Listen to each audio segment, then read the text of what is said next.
Okay. Hey y'all. Hey everybody. We're gonna give it like a couple more minutes. Trying to make quorum here. And we'll get started at around 6:40. Thank y'all for joining.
Okay. Oh, your person. That Zoom stuff. Hey everybody. So we're about to get started.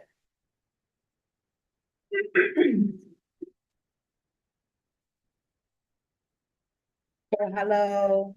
My name is Tanisha Grant. I am the chair of the Youth and Education Committee. I am second vice chair of the board. And in my personal life, my oldest daughter is 32. I'm on 4 grandchildren. That's how long I've been advocating for public education and for education in general. So I want my other board members to introduce themselves, my committee members. Dee? My name is D. Montano.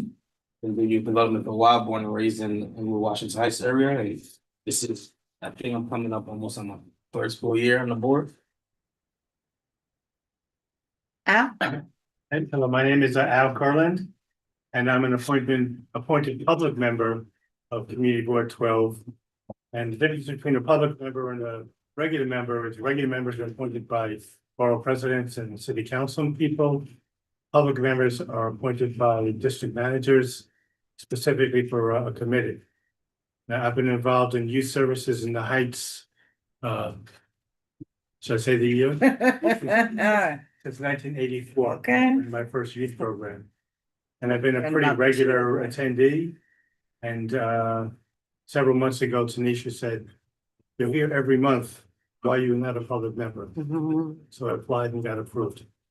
And we appreciate it. Kathy? I'm Kathy or Catherine Diaz. I'm a member of this committee and licensing. Erwin Fernandez, going on my second year. I am a member of this committee, Youth and Education, and Vice Chair of Aging Committee. Hello, Stefan De Jesus, he, him pronouns, part of CB 12 now for about a year. I'm also a member of the Housing and Human Services Committee. Yes, so first order of the day, who's taking notes? I'll take it. Sure. Yeah, I got it. Cause my boo got his notebook out. Please, all you. Yeah, okay. I'll take it next All one. right. You look Okay. funny, bro. We got this one and next month, you sit that out the way. So next, we want to approval of the agenda. And we have quorum, which I love, and then after that, we will let our online members introduce themselves who are a part of the committee. So do I have a motion to approve the agenda? Motion. I'll second. Second. Me, motion, and Kathy second. Thank ya. So, next we will have elected officials on, but I'm looking and I don't see any elected officials on. Which is not too great. I will get on them because I really think that it's important that the elected officials come and talk to us.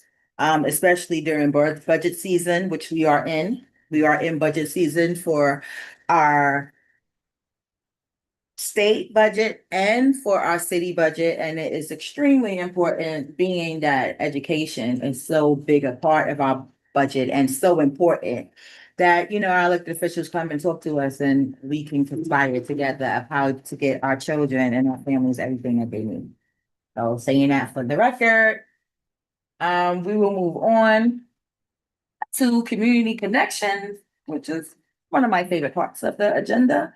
And first, we will let Noemi, one of our community board members, introduce herself, who is online.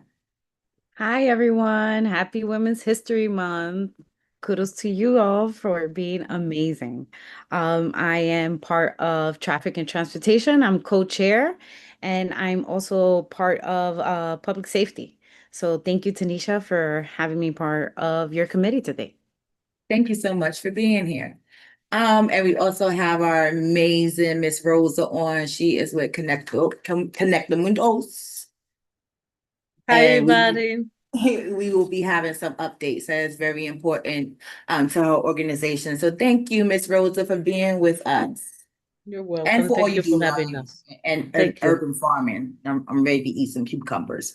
Okay, so with that being said, we will have our first presentation. It is with our beautiful Molly Sinnott, who is a part of the Sheaf Coalition, which is a coalition made up of over 100 education organizations. And she is here to talk to us about the state and city budget. Molly, do I need to give you Let's, there you go, Molly. everyone can say? Okay, great. So No, we also, can't. We can't. Mhm. Well, okay, now we can. okay, great. Also, just a heads up, I may or may not be able to see you. I tend to talk very fast. If anybody needs me to slow down, please feel free to shout out, hey, slow down.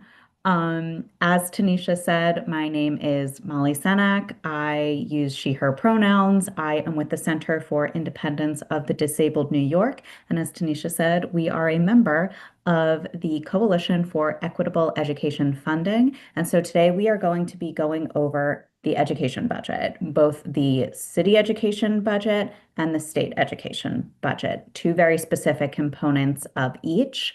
Tanisha already gave you a little bit of background on our coalition, so because time is of the essence, I will skip right over that and go directly into a thank you. A huge thank you to all of the advocates who are in this room who have joined us over the last 2 years to advocate for continued funding for many of the important education programs that were at risk of going away.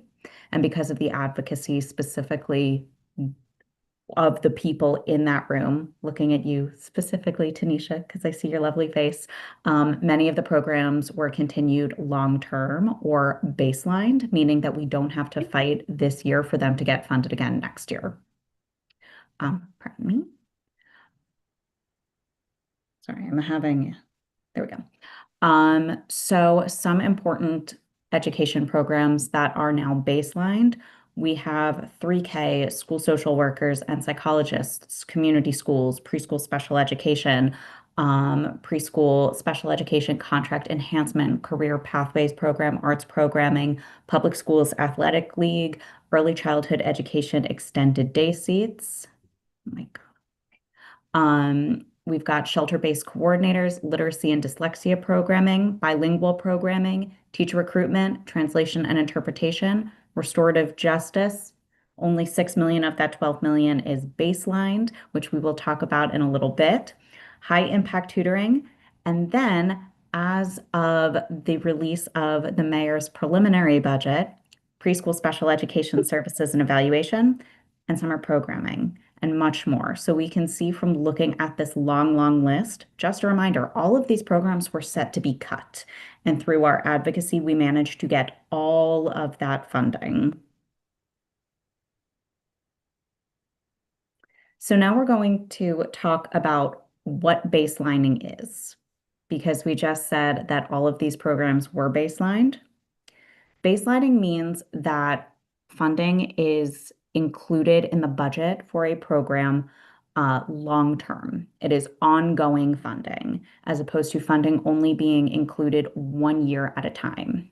Another really important distinction is that a program with baselined funding continues unless city leaders cut it. A program with 1 year funding expires unless city leaders add in funding for the next year. So this is a really important distinction, because when we talk about a program being baselined, we are essentially talking about a program that has like proliferation value. It is a program that we are able to grow and expand and that we know is there long term. So why baselining? As we talk about the city budget and all of these education programs, the easiest way to think about baselining is that it is much harder to hire and keep staff for programs that are only guaranteed to last for a year. So like if we look at one of those programs, like Mental Health Continuum, how hard is it to find qualified mental health care professionals for schools? How hard is it to find a mental health care professional who would be willing to stay at a job for 1 year? How many people do we think are applying to these jobs, or how many people do we think might be looking at other jobs instead? How do we manage to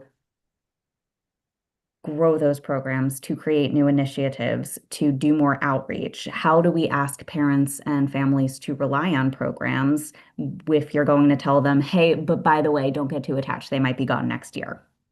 Families, students, and staff should know that they can rely on these programs in future years. Continuity of services is critical. Every single year that we have to fight just to keep current funding is another year that we don't get to build on core investments. I don't think anybody is looking at any of the things that we were talking about saying, I think those are perfect. I think that they're good as is. We don't need to do any more. We do not currently have the opportunity to advocate to further invest in these programs. We don't get to talk about what we can do to expand them or to improve them because we keep having to just make sure that they do not go away. So we talked about programs that are baselined, meaning that programs that we know for a fact are going to continue next year, continue the year after, and continue the year after that, again, unless somebody decides to cut them. However, other education programs only received funding this year for the fiscal year 26 budget, meaning that we once again have to fight for them to be continued. Now, it is a smaller list than it used to be, but all of these education programs have funding that is set to expire in July of 2026. So we are talking about programs that are going away at the end of this June. I'm going to go through all of these really quickly. Early childhood education programs, infant, toddler, 0 to 2 seats in high need communities are about to lose $10 million. We're going to lose $5 million for outreach. We are going to lose $31 million for learning to work, $12 million for sensory exploration, education, and discovery programs, or SEED, $6 million for restorative justice. Again, remember, half of it was baselined, half of it is not. $5 million for the mental health continuum that I was talking about. Immigrant family communications and outreach is going to lose $4 million, and student success centers are going to lose $3.3 million. Now, I know that a lot can be said about all of these programs, but I also know that we are currently going through a lot of we have a time limit, so I'm going to go through all of these programs really quickly. If anybody wants more information, we would be happy to provide that for you. But so infant and toddler 0 to 2 seats, they expand access to Department of Education infant toddler seats in high needs communities. They are expected to serve around 200 children this spring. Early childhood education and outreach support outreach efforts to eligible families so that they are actually aware of opportunities to enroll their children in early childhood education programs, because you cannot take advantage of a service or a resource if you do not know it exists. Learning to Work, which provides support to overage, undercredited students to help them earn a high school diploma and develop a post-secondary plan. SEED, which provides students who have intensive sensory needs with small group support from occupational and physical therapists, so they are better able to function in the classroom. Restorative Justice, which allows more schools to use alternatives to suspensions, keeping students in the classroom while helping them build and repair relationships. The Mental Health Continuum, which helps students with significant mental health needs access expedited mental health care and is currently serving thousands of students at 50 high need schools.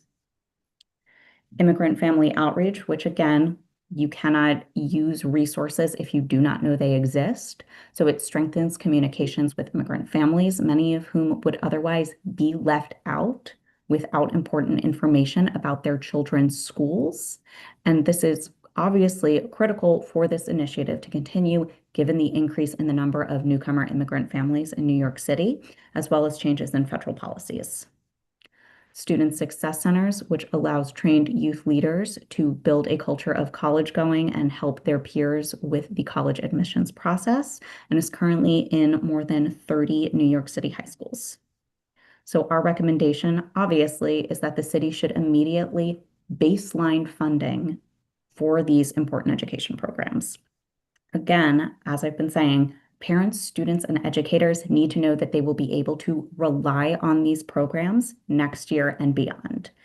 In addition, we also urge, obviously, the city to make significant additional investments that are needed to support students with a focus on those who have the greatest needs. And this is an analogy that I use a lot for this particular thing. But when we talk about making additional investments, just a reminder, we cannot make additional investments until we baseline these programs. Think about it like renovating a space that you inhabit. You are far less likely to invest money in renovating a house you are renting for 2 weeks Like you're not going to renovate your Airbnb, but you might renovate an apartment you are leasing for 2 years. Like think about that, but in the longest term. The longer you are guaranteed to have a place, the more likely you are to invest in improving it. So when we talk about making significant additional investments, that is not going to happen unless we baseline the programs in the first place. So here is where we are in terms of the city budget. We are, I don't know if people can see my mouse, but we are right here. The mayor's preliminary budget has already been released. May 1st is when the mayor's executive budget is released, and the budget deadline is June 30th. As of right now, the city council is holding preliminary budget hearings. And if you would like to go to the education preliminary budget hearing, it is on Monday, March 23rd. We are having a rally in the middle of that budget hearing. If you are interested, please scan this barcode. And we will be having people who speak to the importance of all of these programs. And later in the day, we will be testifying as to the importance of saving these programs. The hearing itself begins at 9:30. Our rally is at 1:30, and public testimony is probably set to start around 2:30. So now we will move on to the state budget. If you guys have any questions about the city budget, I will make sure that there is time at the end to discuss it. With the state budget, we are going to be speaking specifically about foundation aid. Now, what is foundation aid? Really simply put, foundation aid is the largest source of funding from the state to New York City public schools and other school districts. So something really important to note here is that when we are talking about school districts in the in the context of foundation aid, New York City counts as one district.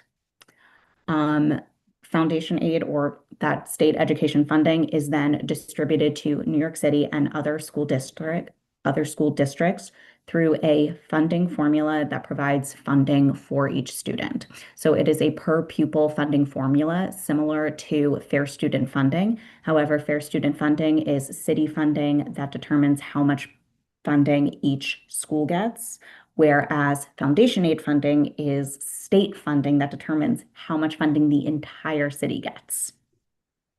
So how is it used? This is where it is really important because foundation aid funding is incredibly flexible. It can go towards school budgets. It can go towards education programs. Here's the list of a few programs that have been funded through foundation aid dollars. And I'm going to leave this list up here because you have seen this list. This is the list of all of the programs that were baselined in that city budget portion that we were talking about. And this is also why foundation aid funding is so crucial. All of those programs that are baselined use funding that comes from the foundation aid formula. So now we're going to talk a little bit about how it works. And there are two very important things when it comes to the foundation aid formula. The first is that it is an incredibly complicated formula. The formula that is used to determine that first component, how much it costs to educate the average student, which is the base amount, that is a formula that is like, even just looking at the basic outline of it is like a full page tree of a bunch of different numbers and a bunch of different factors. And it is very difficult to understand. And the second most important thing is that that's fine. We don't need to understand that. It is fine if the people who are in charge of making that formula understand, because the only things that we need to know is that it should be complicated. This is a formula that was designed to establish the cost of educational equity. That should be a complicated formula. We know from the world we are living in now that we do not have an equitable education system. We know that we do not live in an equitable society. This formula is meant to address that. And we can know that it is not doing that. And forgive me because I am going to use another house metaphor because I love house metaphors because they make the most sense to me. But what I say with regards to this is I do not need to know how to build a house to know that the roof is leaking. And that is what this formula is. So the way the formula is supposed to work is it sets a base amount per student. Like I said a second ago, that is how much it costs to educate the average student. That base amount is then adjusted to account for inflation and for regional cost differences and for student need. And the way it accounts for student need is that certain students get an extra little bump in the formula. So students living in poverty, students with disabilities, and English language learners all get an added weight so that they get a little boost in that calculation. After that, New York State determines what a district, and again, New York City is one district. Oh, sorry. Yeah. Do I need to slow down? May I ask a question now or later? Please. Sorry. So there Oh. will be time for questions at the end, but if it's something I can clarify quickly. It's all right. Oh, no, no. If it's something that I can clarify quickly, please feel I free. think you may, does each category get its own boost or do you, let's say you qualify for 2 of the categories, then you get 1 boost, or 3 of the categories, then it's only 1. How does that work? That's a great question, one I can answer quickly. You get a boost for each individual thing. So if you are an English language learner and a student with a disability, and because we all know it's equity, which means intersectionality should factor in, you're going, and there's a lot of overlap in these categories, you're going to get a bump for each one.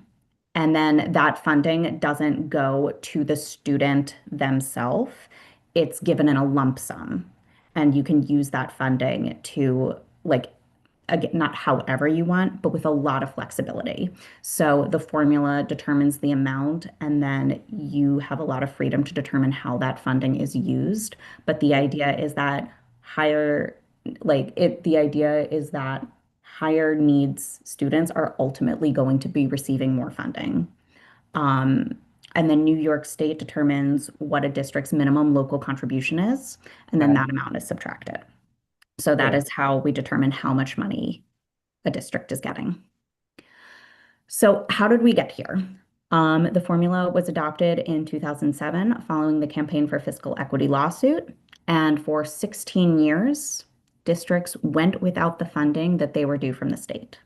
Because unfortunately, even once the formula was adopted, that does not mean that it's going to be fully funded. It was not fully funded by New York State until 2023. However, the formula hasn't actually changed that much since 2007. If anybody needs a little refresher of what things were like in 2007, I was a freshman in high school. Obama had just started his presidential, he had just launched his first presidential campaign, did not become president, launched his first campaign, and the iPhone debuted. So 2007 is not necessarily an amazing reflection of where we are right now. State funding for public education has not kept up with rising costs and changing student needs. And for the record, in 2002, New York City and New York State contributed around the same amount to New York City's education budget. And now the city contributes 59%, and the state is only contributing about 36%. Now, last year, the state had said that it was going to re-examine and update the formula, but instead, the governor and New York State legislature only made a couple of changes. And those changes to the formula that were included in the final New York State fiscal year 2026 budget resulted in New York City schools receiving around $314 million less than they would have received had the state made no changes at all. The loss of funding for New York City schools is due to an update in the poverty weight, which measures poverty the same way in every school district across New York, even though obviously costs look very different in different parts of the state. That update to the poverty weight also measures poverty against the federal poverty line. So if anybody is curious about what that is, the federal poverty line is around $32,000 for a family of 4. In New York City, the median cost for a 1-bedroom apartment is over $40,000. So using this as a metric is obviously going to significantly impact the way New York City receives funding. Last year, it cost us around $314 million. And just to clarify what I mean when I say that is we still ultimately received an increase in foundation aid, but because due to other factors, but had this change not been made, we would have received $314 million more. This year, we're looking at losing around $250 million compared to what we would have gotten if no changes had been made. And so again, like going back to what we were saying about baselining and how this impacts schools, it is not just a loss of funding. It is loss of the ability to plan long term. If you were promised a raise and you started budgeting for the anticipated raise you were going to get, and then your boss tells you, actually, your raise is going to be $314 million less than we told you it was going to be, that is significantly going to change the way that you were planning to spend that money. So what are our recommendations? Obviously, we still say that the state should fully fund the foundation aid formula because we know from experience that that is not a given and we don't want to take it as such. However, it is also crucial that key changes to the formula are made. The first change that we would like to see is an update to the regional cost index, and that is a measurement that is supposed to measure the way costs vary across the state. It has not been updated since 2006. Updating that measurement would offset some of the cost from the update to the poverty weight. We would also like to see an added per pupil weight for students in temporary housing and students in foster care. There are about 154,000 students in New York City who are homeless and around 6,700 students who are in foster care. And currently, as it stands in the foundation aid formula, they do not get an additional boost. They do not get, despite having obviously unique needs, similar to the way a student living in poverty, similar to the way a student with a disability, similar to the way an English language learner, they have unique needs. They deserve additional resources when they are counted in the formula. So we are asking for an additional weight. And we would like to increase the weight for English language learners. As of right now, it is 0.53, which is fairly low. So for the record, the Senate and Assembly One House budget proposals were just released a couple of days ago, and both of those proposals included an added per pupil weight for students in temporary housing and students in foster care, as well as an increase to the weight for English language learners. So we are very happy to see that. However, just because they are included in the One House budget proposals does not mean that they are going to make it into the final budget.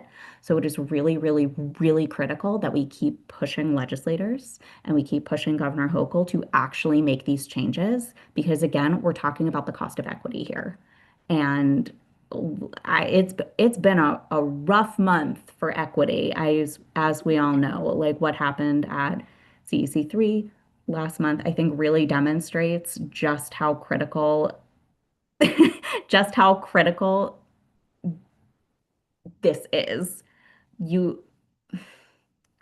At the risk of saying you cannot put a price on equity, but we have.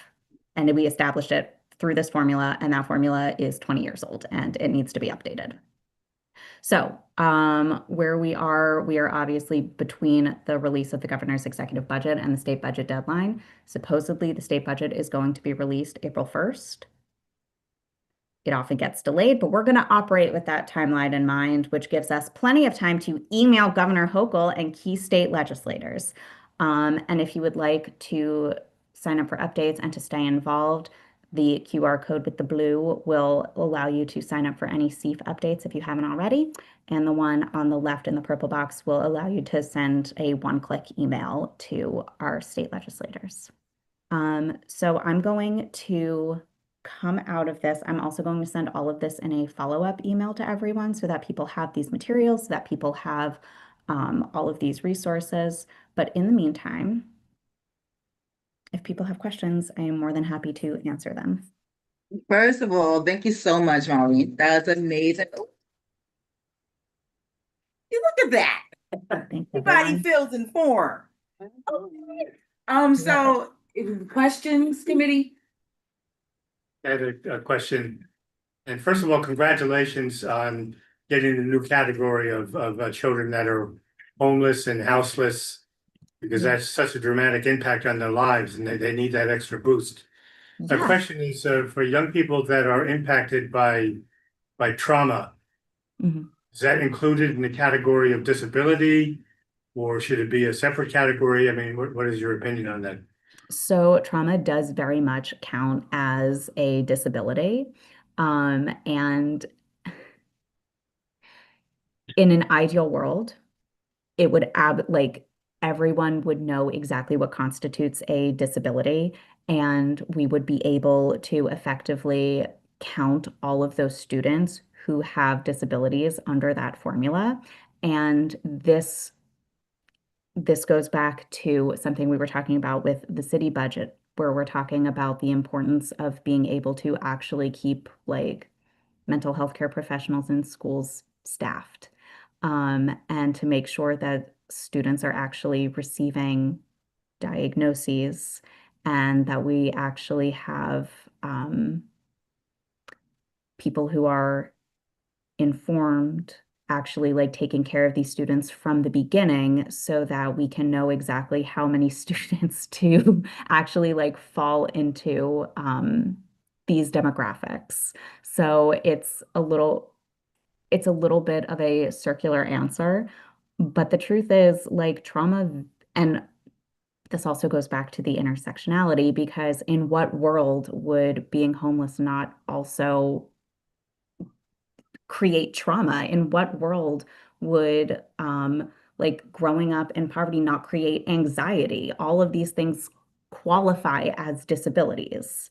So if we provide that care in the beginning, not only are we helping the children, we are also keeping better, like we're just like keeping better count fiscally as well. So I hope that answers. That's very good. Thank you. Okay. It answers a lot. Yeah, you absolutely have a point, Al, because, you know, a lot of children, because of their experiences, especially when you talk about foster care and being separated from your family, you know, that causes complex PSD from the gate, PTSD from like as a child. And we know when people don't get help and people are not seen, children are not seen in school, like, and we don't have the resources to give them the social, emotional, and all the extra things that they might need, they usually end up in jail again. And that's just the reality of what we're talking about. As being one of them children, I can tell you that from life experience. Any other questions from the committee? Thank you. Thanks, Molly, for coming and presenting to us. Really appreciate it. It was very informative. I have a clarifying question. Earlier in the presentation, you mentioned all of the city programs that are set, their funding is set to expire at the end of the fiscal year. Just to clarify, are those all not included in the mayor's preliminary budget, or are they, and do we just need to continue pushing for it? No, they're not included. We Okay. we had a major win, which was our two biggest program asks, which were the preschool special education services and evaluations, the 70 million, and then 80 million for summer programming. Both of those were included in the mayor's preliminary budget, and they were baselined in the mayor's preliminary budget. So that was an enormous win. However, the other programs were not included at all. So they are currently gone. As of July 1st, they're gone. You have a student depending on one of those programs? No, you don't. Not after July, you don't. So it's really crucial that we push for that funding and not just get it in the budget this year, but also baseline it so that next year we don't have to do this. So that next year this conversation can be, how do we make this better?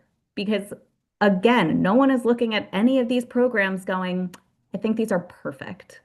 I think that they're doing exactly what they're supposed to do. I think that they are exactly what we need. No, they all need to be better, but we can't make them better yet because they're in danger of not existing at all. Well, that's very disappointing, and I'm sure we'll have maybe a reso coming out too. You know, we'll be on it. Yeah. Jay? Jay?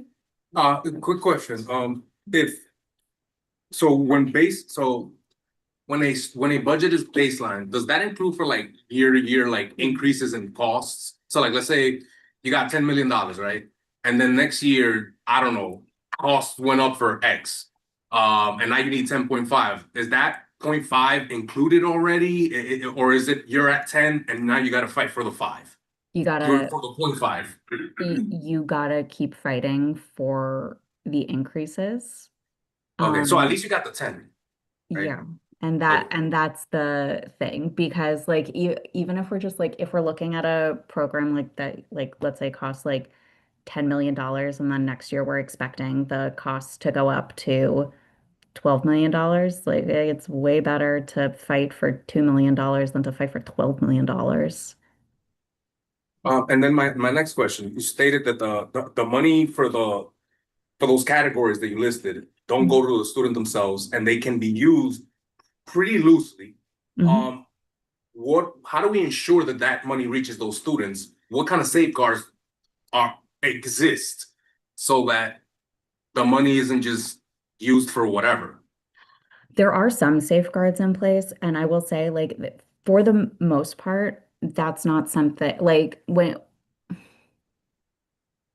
that money typically does get used like at the discretion of the schools, the districts, etc. Um, and then is also allocated in the like in the city budget itself.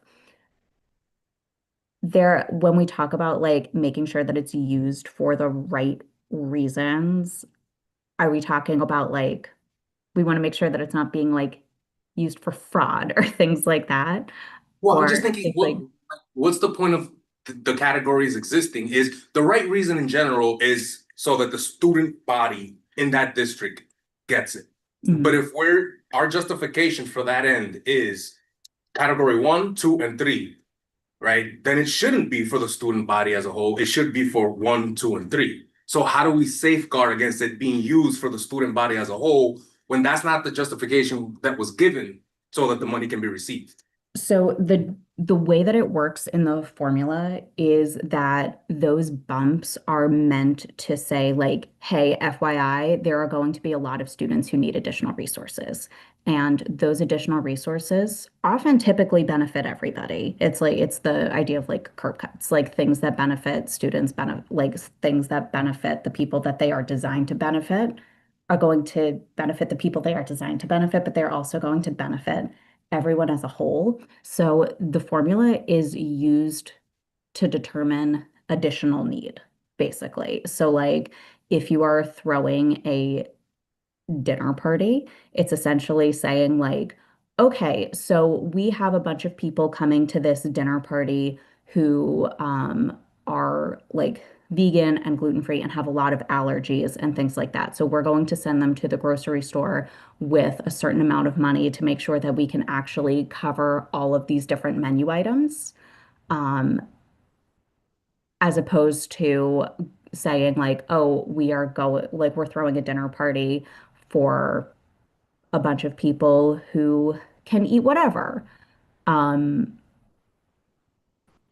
it's how much money you go to the store with, if that makes sense. And I understand what you're asking about like Can what I can I help you? Can I help you here? Yeah, yes, Um, do it. those added weights, Who's right? speaking?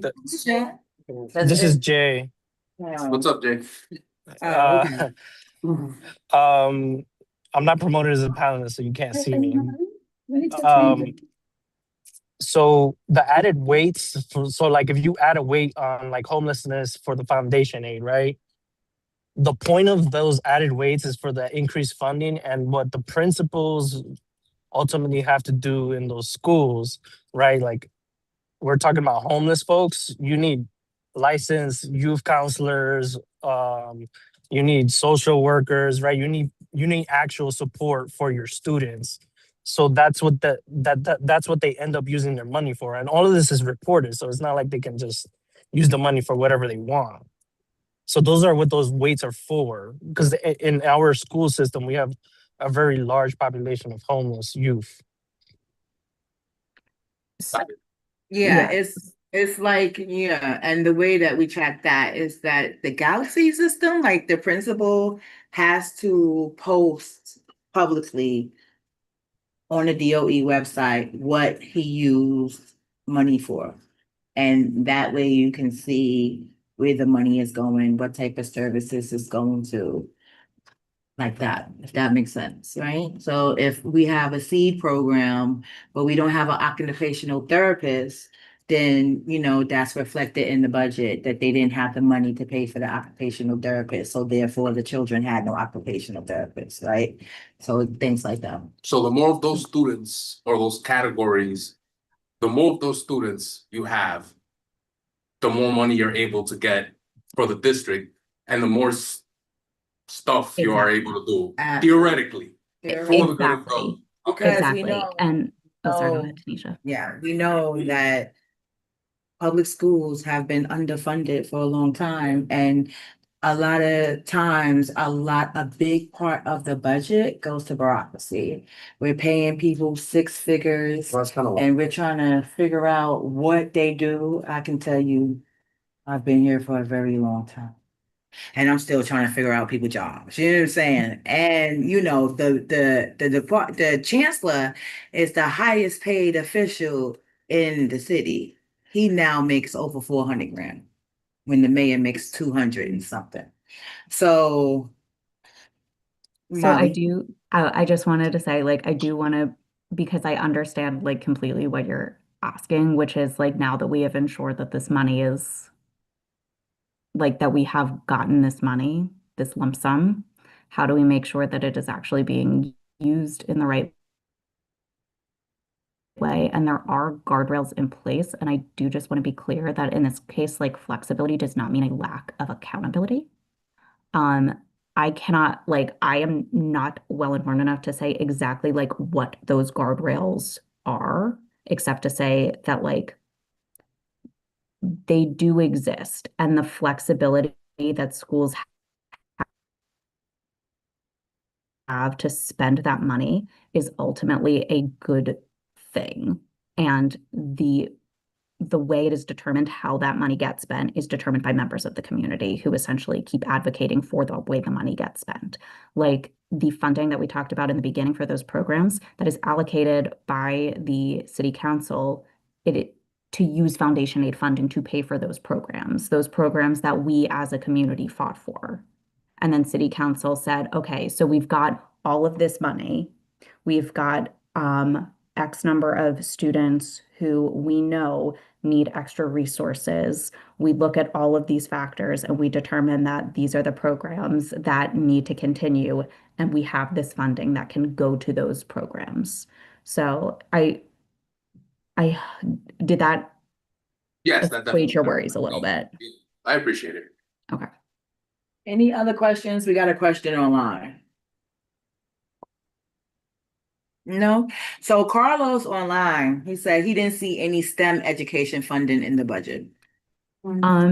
So for this in particular, we're talking about like a very specific group of programs. These are not the only programs that are going to be included in the final city budget. These are specifically programs that were previously funded by COVID stimulus money that were meant to address clearly needs that New York City students have, but were unfortunately given temporary funding. And so that funding is expiring, or pardon me, that funding expired and was set with new, essentially expiring funding. So the programs are at risk again. What you see here are not the only things that are going to be covered in the final budget. So do not worry about that.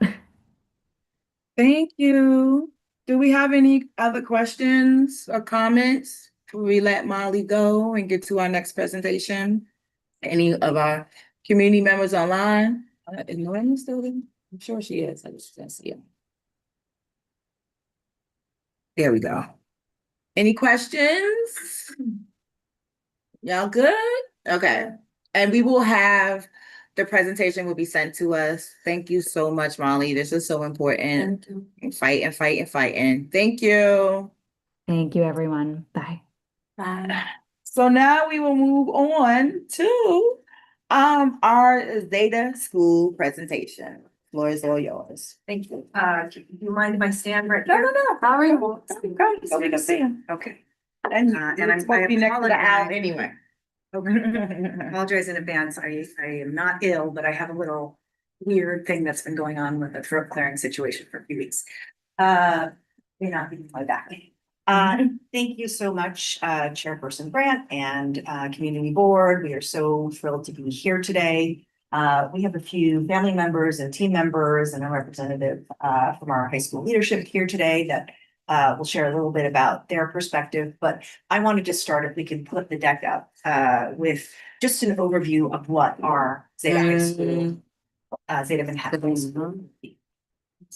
Is it If possible? needed, we can join the Zoom. I think it was set up on the computer, but we can also join the Zoom. Download it with them. Do we have the thumb drive? Resources? Yeah, let me see if I. You can email it and we can open it as well. I don't. Is Noemi still on? Is she still No. here? Gone. Sure. Mm-hmm. The other no on me. Sure. Let me see, I doubt she's here. Okay, I think I have a panelist link, so let me see if I can join. Yeah, you can join and share from. Sorry about that. I think we can reverse the order then while we're waiting for the deck to show up. So I wanted to give you an overview of Zeta Manhattan High School, which we are opening at a temporary site next year, and then talk about our permanent high school site a little bit. My name is Emily Kim. I lead Zeta Charter Schools. I am a mom. Sorry, I'll put it upside. Okay. I don't know how to do that. mean, process one.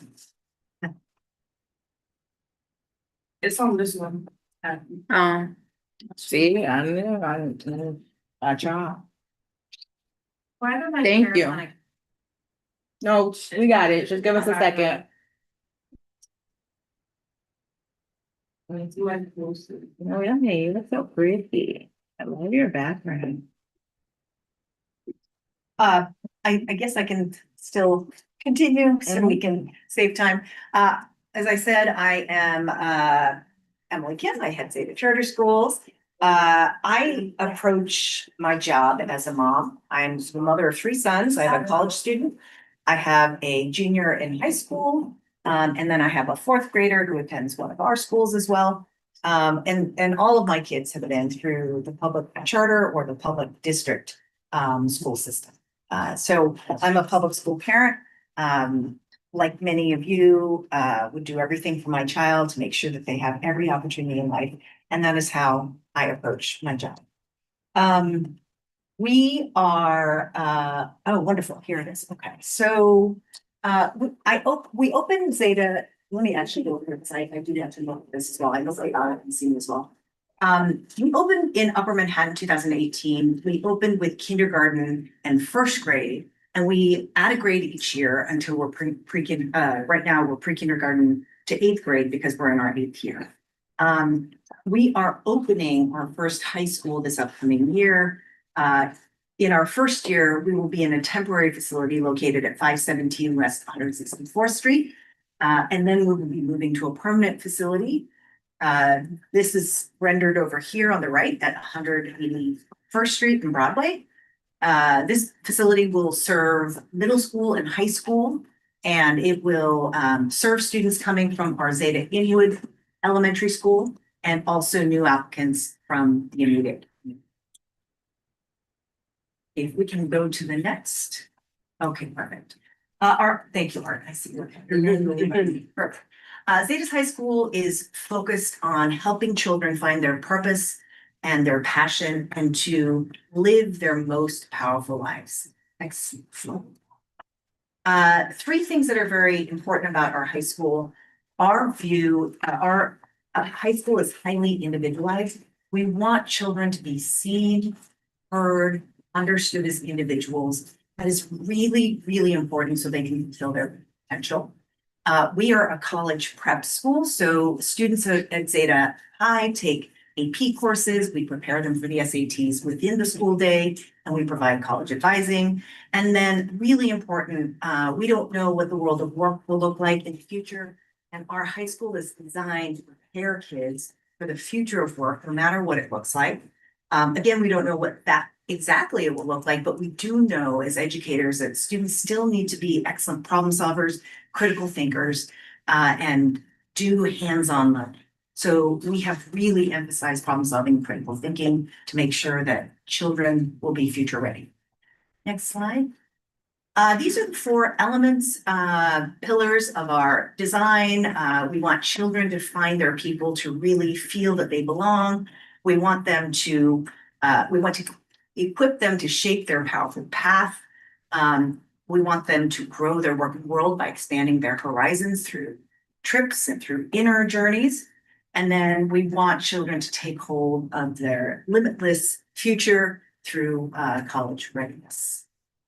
Now, I have a lot of slides here. I'm not going to actually take you jot by jot through everything because I know time is limited and you want to ask questions, but if I can take the time to highlight a few things, I would appreciate that. Take your time.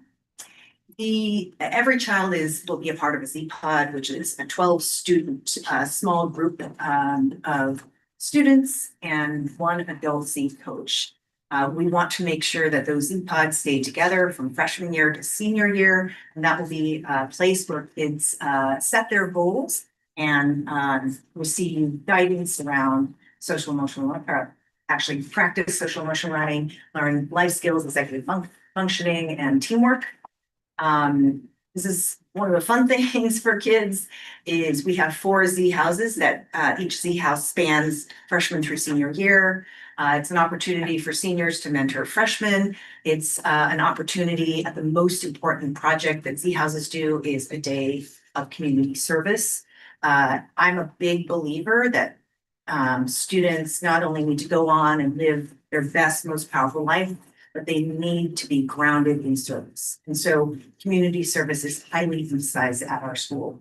There's a lot of different elements, but let's move on to the next piece. Shaping their powerful path. Let's move on to the next. Just to give you a sense, there's a lot here. So again, we will share with you via email if we have not already, the details about the school. This is the school schedule. We open our doors at 7:20 for free breakfast, tutoring, Z clubs, and then the school day begins at 8 o'clock every day. Monday, Tuesday, Friday have the same schedule, 55-minute periods, 7 periods during the day. And school ends at 3:55, but there's after school tutoring, Z clubs and Z teams. And then Wednesday and Thursday have a different schedule. Wednesdays ends at 2:15, and then Thursday ends 2:45. And we do that both for teacher and leader professional learning opportunities during those time slots, and also so kids can engage deeply in after school programming. We call them Z clubs and Z teams, which will include competitive basketball, chess, and many of these things. Of course, every single day there's an opportunity for tutoring. I won't go into this, but these are the graduation credits. And also there's a lot here, so I won't go into this, but we have developed a very rigorous, robust set of courses. You know, every child can achieve at a high level, so we've got a lot of advanced placement. We know that we can get children over the finish line. Advanced placement courses demonstrate college readiness, and so we are very, very committed to make sure that children can accomplish that. And then a couple of our elective courses on this slide, which are very, very exciting. Hopefully you have a copy, and if you'd like, spend a little time there to see some of the offerings that we will be providing. At the heart of our high schools is Zeta Innovation Lab, which we call Z Lab. It's in our permanent site will be a state-of-the-art, something like a little over 2,000 square feet of innovation laboratory space, which in this space, children do hands-on learning.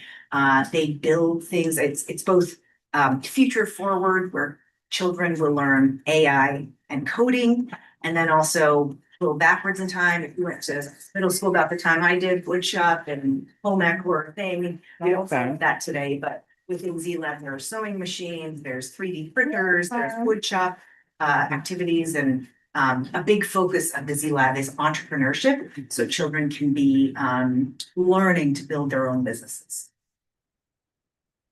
You can also pursue at Zeta High School an endorsement, which is an advanced designation for children who are advanced.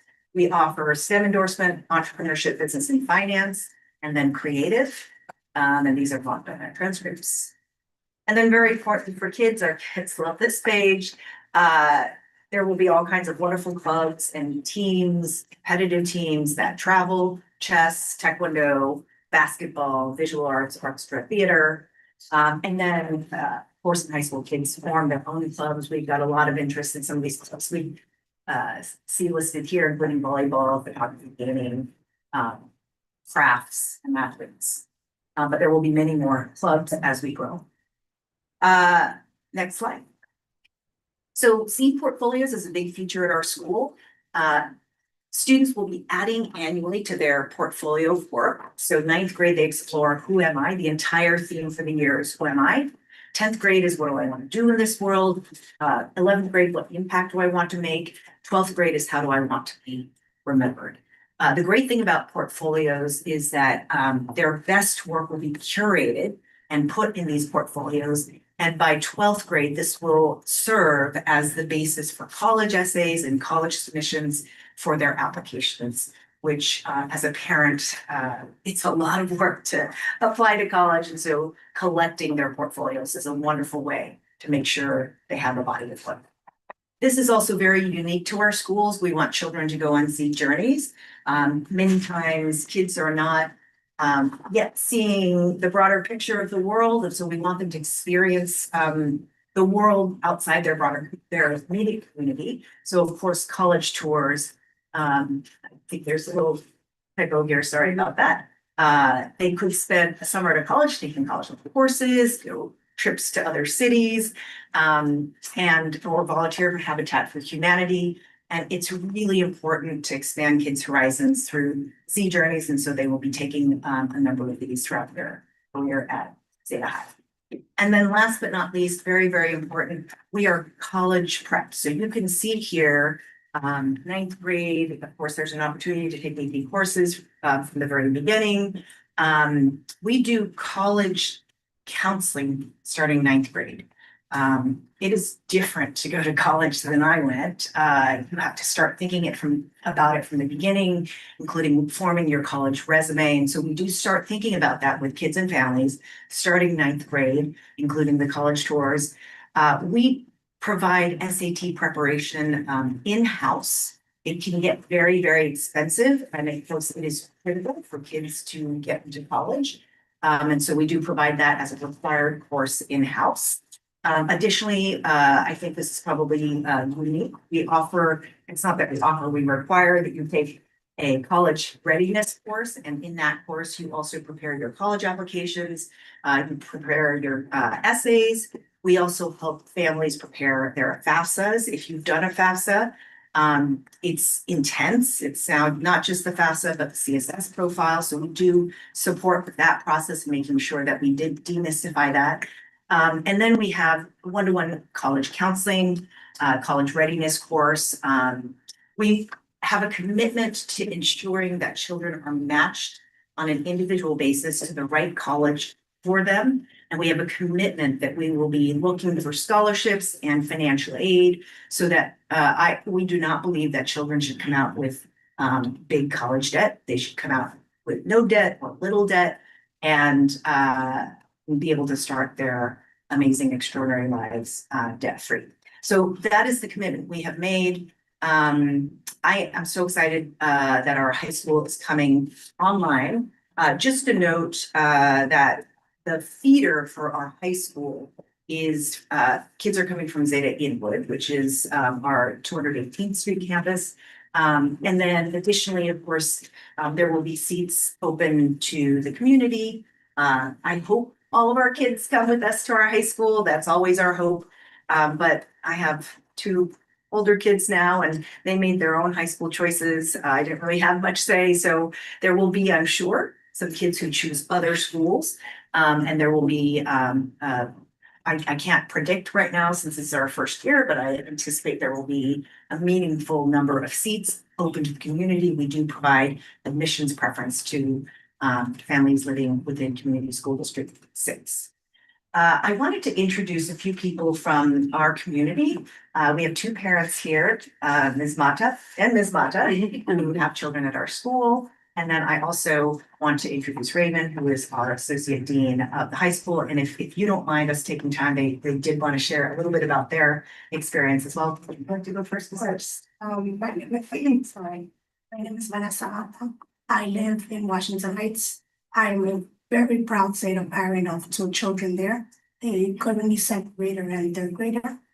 My seventh grader started when Zeta first opened, right on 187th Street.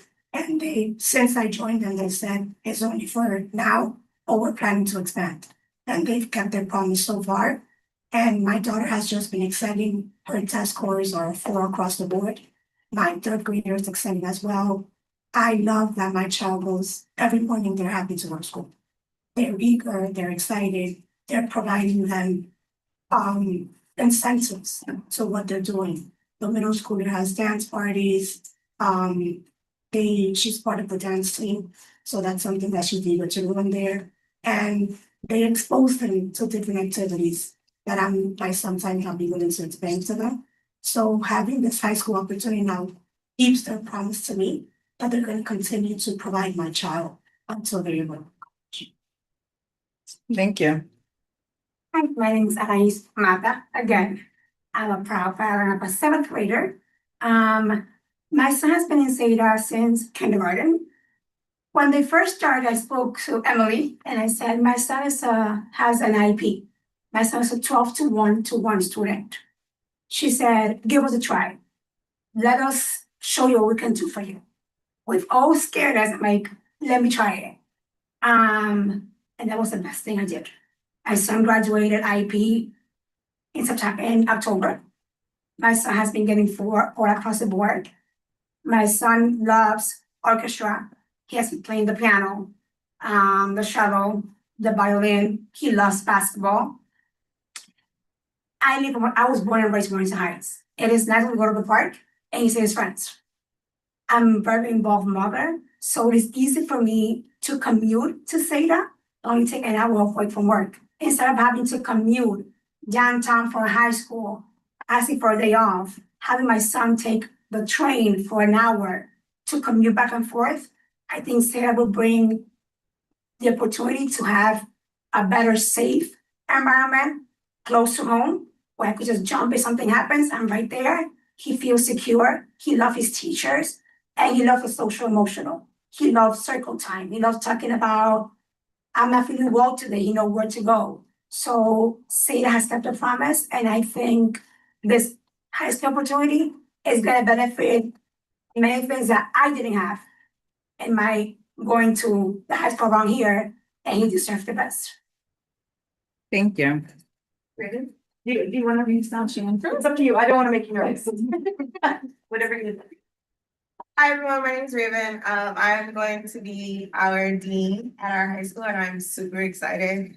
It is an amazing opportunity. I've been at Zeta for almost 4 years now. So I was there when we launched our middle school. I was there as I'm like walking our middle schoolers through a journey. So going into this journey with them in high school means the absolute world to me.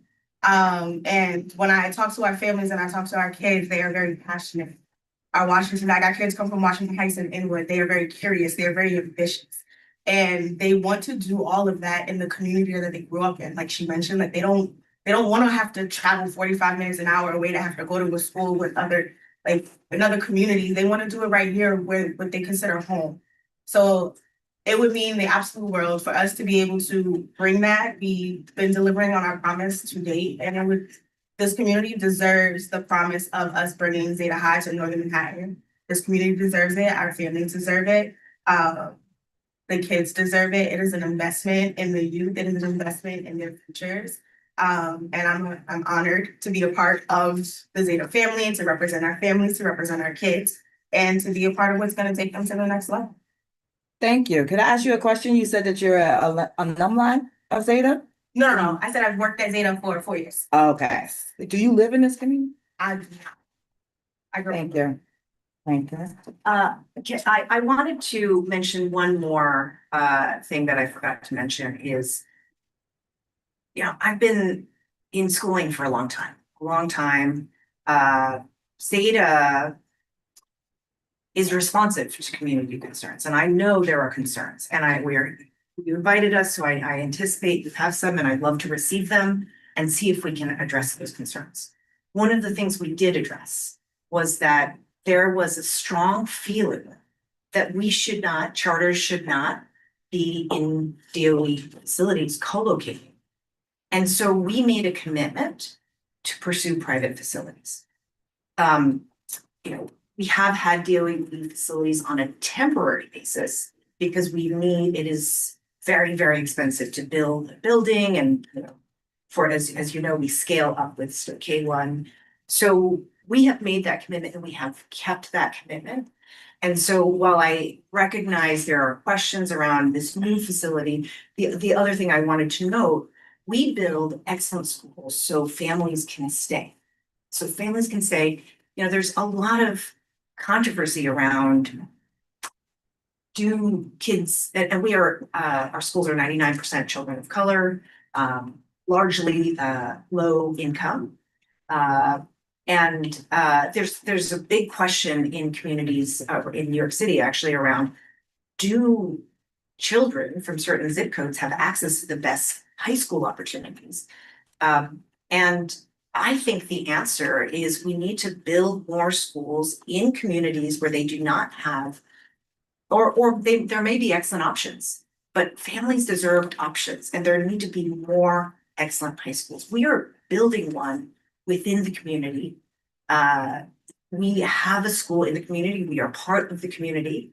We want to be responsive to concerns. And there will be seats that are available to our community. And that is really important. So I just wanted to come at your invitation today to make sure you know about what we're doing. We are just passionate about having kids have access to excellent education. We want to partner with you, and we ask for your support of our school. I understand you have some concerns, and I certainly will receive them. But we did want to let you know what it is that we're doing, which is excellent education for every single child. Thank you so much. Very great presentation. I want to say that I'm born and bred in this community. I've been here since it was Sugar Hill Upper Harlem, which is a thing. I know if y'all teach history, y'all should teach them children. I'm serious though. My oldest child is 32.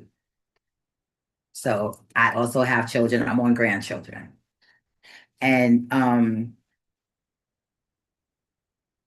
there's some questions that I have. Let me just start with my questions. So like you've been a long time educator, I'm a long time parent and grandparent who has advocated that our children get that highly fully funded, culturally responsive, sustaining education that they deserve. I'm one of the parents who fought for that to be a state policy.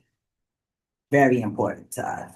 Thank you. So what if a high schooler doesn't want to go to college? Because I hear all of this stuff about college. And like I said, I have 3 children, but college is not it for every child. But we still have to, you know, make sure that we're encouraging them and making sure, you know, we need a whole bunch of plumbers, electricity, you know, we need a whole bunch of things that, like you said, wood shop and was a big thing, and home ec was a big thing. You know, trade schools used to be a thing. So my first question is, if a child doesn't want to go to college, but a child wants to become a roofer or a plumber, how do you support that? Because I want to be honest with you, if you do support that, it should be a little bit more of your presentation, because it shouldn't just be, you know, college without that side as well. So thank you for that question. It's a very important one. And this has been past 2 years, we have been designing our high school.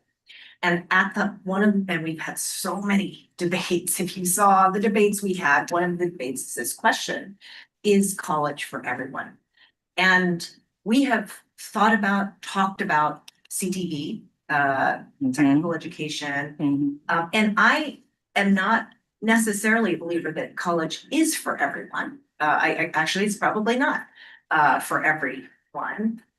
However, where we landed is that we cannot go, we believe, our philosophy is we cannot go down what we feel is a slippery slope of saying college is for you, but not for you, college is for you, not for you.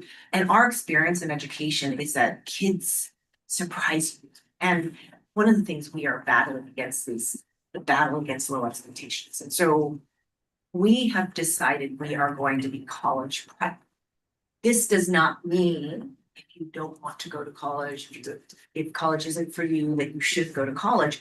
I want you to have options. And there are no set of kids who cannot do advanced placement coursework. If you go to high school and you only pass Regents, you are not college ready. If you go and you've taken advanced placement courses, you will go to college and you will have experienced the level of rigor. This is one of the problems of public education right now, is that it's not preparing all kids equally for college. So this is where we landed after much debate, that we are college prep, that we want kids to have options. Children may change their minds, but they have the option whether now we will support you or later or not at all. Now, we are in what we call version 1. So we're limited, right? It's one class, 9th graders right now. And so we're limited with everything we can offer. In a version down the road, we know we will have this conversation again around CTE education and preparing kids for different directions. In our first iteration, there's only so much we think we can take on and do very, very well. So this has been our philosophy, is that kids will be ready. And we know we are schoolers, and so we have the range of kids, and some kids do very, very well. Other kids don't do, the tippy top. But what my job is, Raven's job, we don't have a single educator who doesn't believe that kids can't make it. And with that, kids can. We have 95% of our kids doing math on grade level, 92% of our kids passing ELA. We're the top 1% in science. And it is not, we don't have magical kids or teachers, we just work really hard. And the number one thing people ask me, like, what do you look for? They have to believe in kids. You can sit across from kids, they don't get it. And it's so easy to give up, but the kids can do it. They can do advanced placement, but they don't have to do it. Maybe they hate it, And it's also why we're so individualized, because there is a core curriculum, which you can see in the materials. And then there's electives that you can pick. And actually, one of the big emphasis of our schools is developing an entrepreneurial mindset, because actually, I think a lot of our kids will probably form businesses. And do you need college for that? Don't you need college for that? That's families and children will decide, and conversation with adults. We just want them to have options. Kids need to have options. Also, we're living in a world where will we have jobs? Are they coming for our jobs?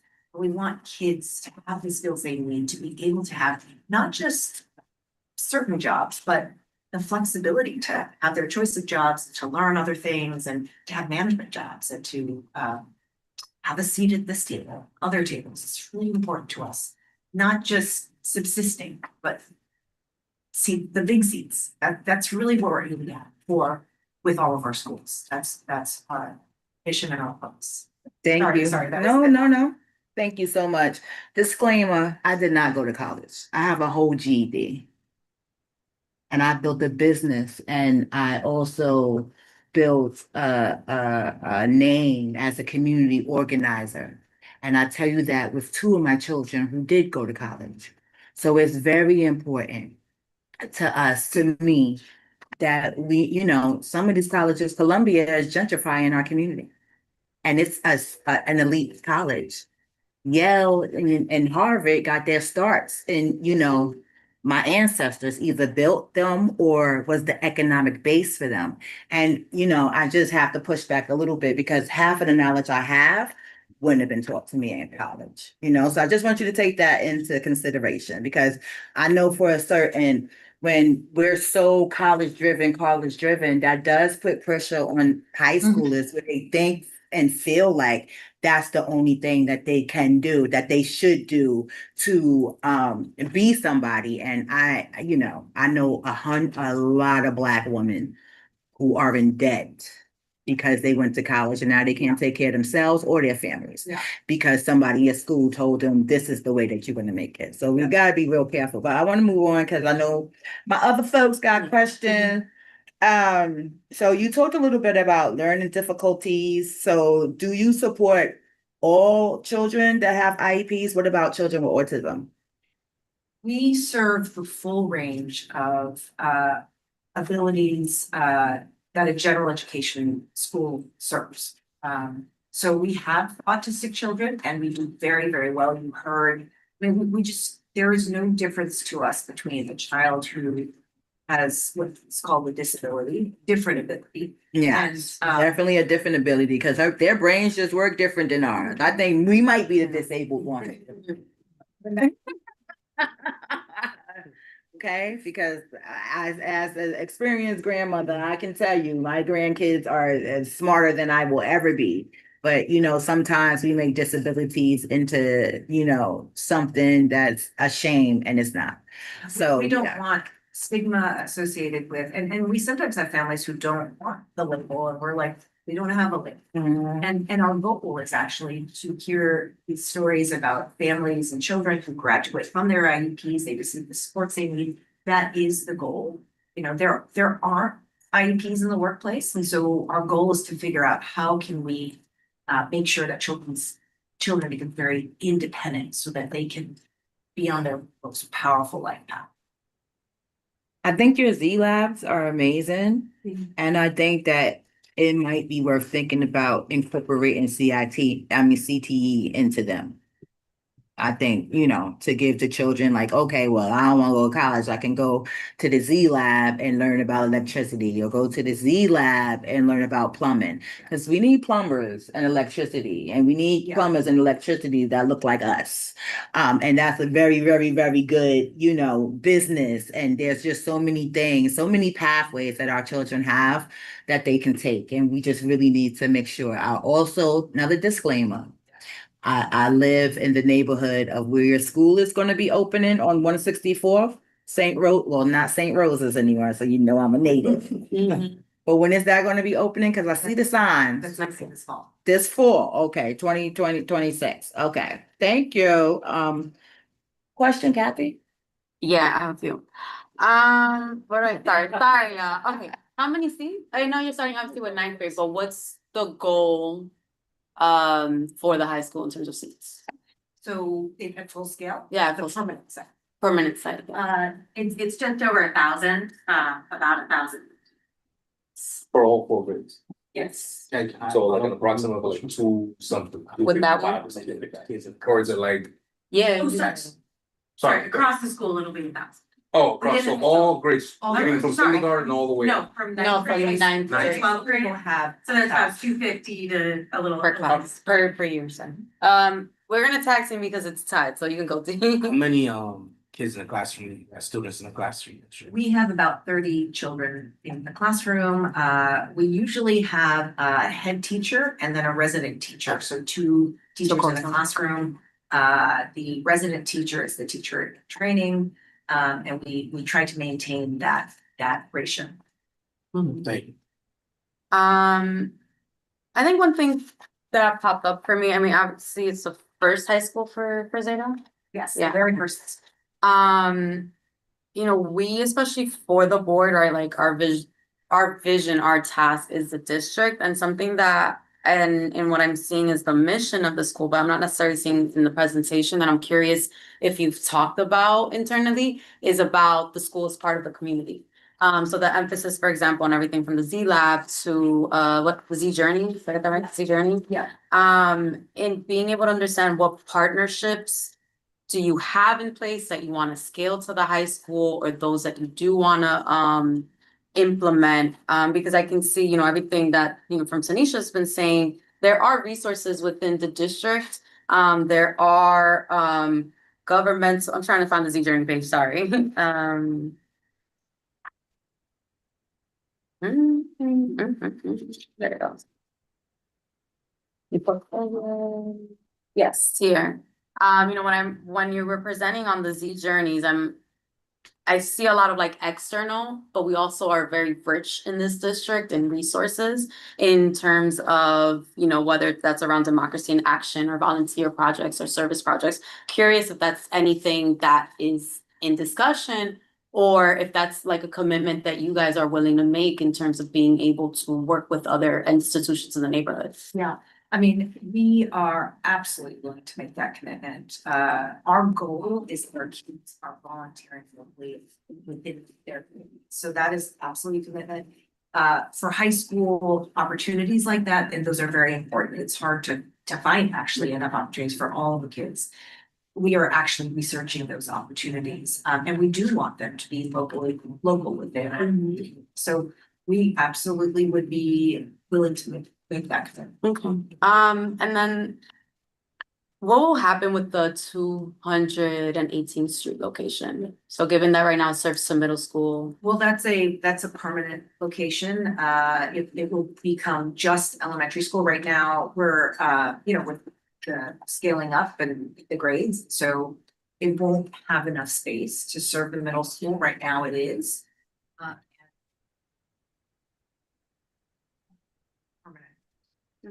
And then I think the last thing, sorry, is that I know we're really focused obviously right now in this conversation around the school. I know that there's additional conversations around the permanent location.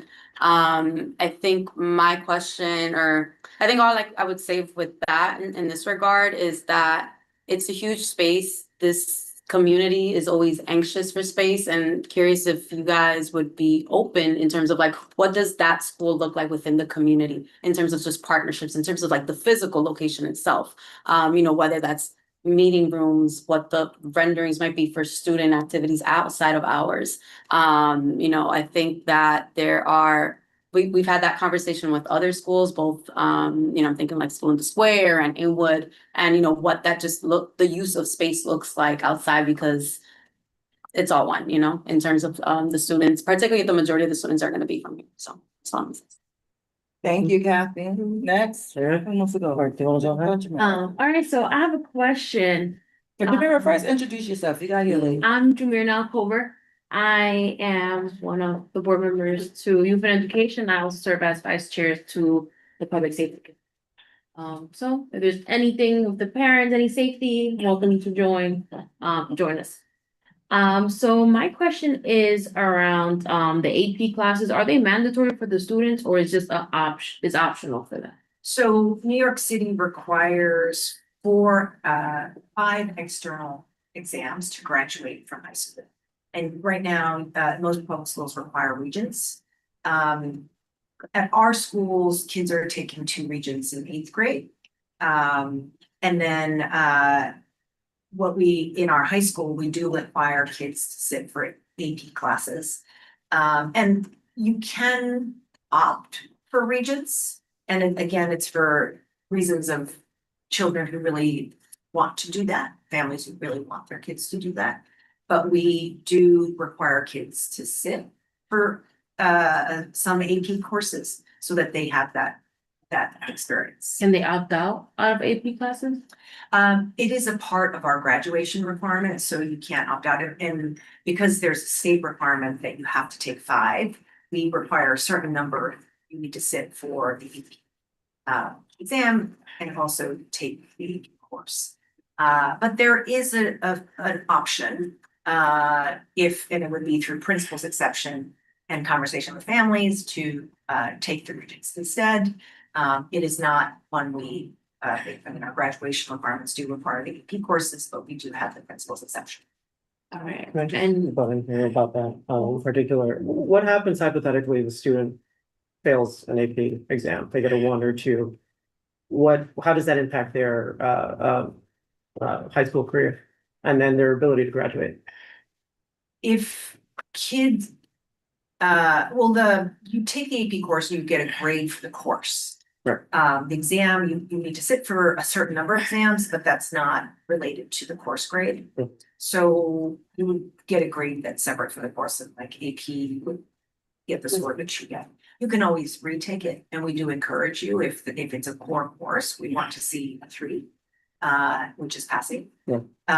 But, and some kids will retake it, but some kids, will opt, if it's an optional course, maybe they'll opt for something else.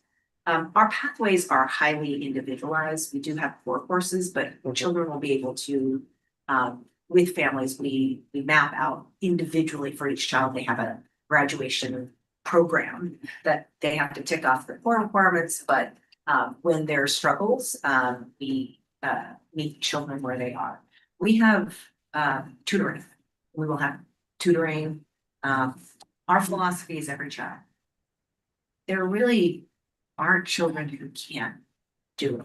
It's just a matter of believing in children, tutoring, working with families, finding out what motivates kids. That is what we focus on.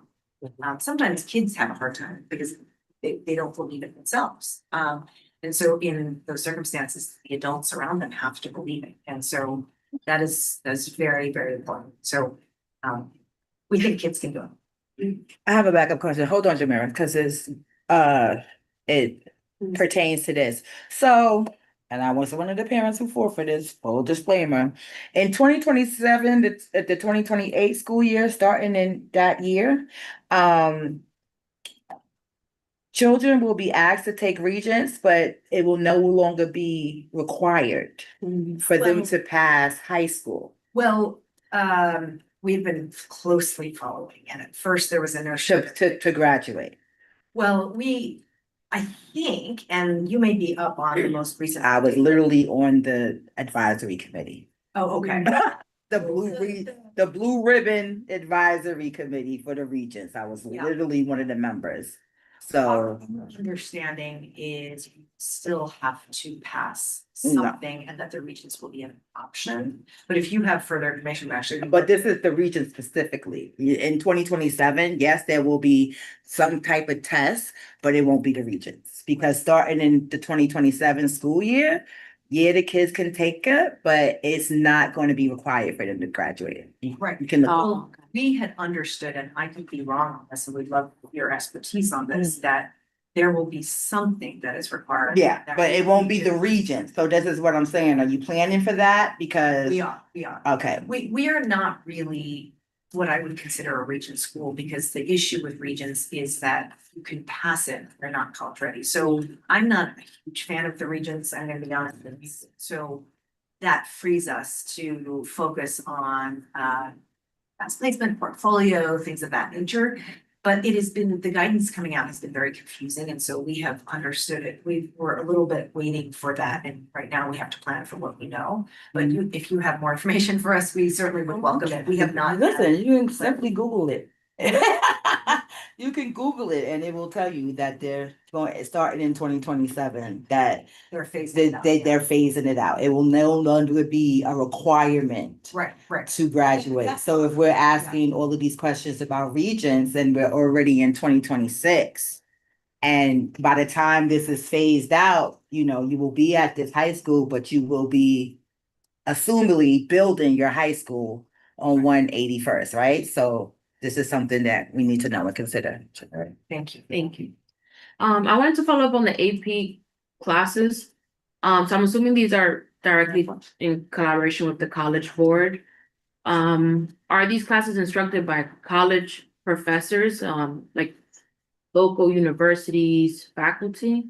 So advanced placement classes are taught by high school teachers, but they follow the criteria, the standards of the College Board for AP courses. It's quite strict around what you do. And then, of course, if you want kids to do well on the AP exam, we need to meet those standards. So we're very focused on ensuring that level of rigor.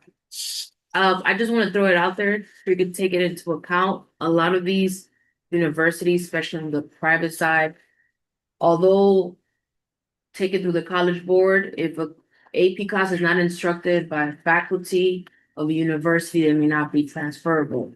So you can be encouraging the students and making it required for them to take AP classes, but then when they transition into undergrad, that AP credit may not be transferable. So we have a young person investing a lot of time into tutoring to make sure they succeed at the AP class, and when they transfer to a school that they always want to go to, the credit may not go with them simply because that little word is there or that sentence may have been missed in their admissions process to start their undergraduate career. So that's just something I wanted to put it on your radar in case. And I have a college son and not all of his AP credits My transferred. son is home right now, ready for him to go back to school.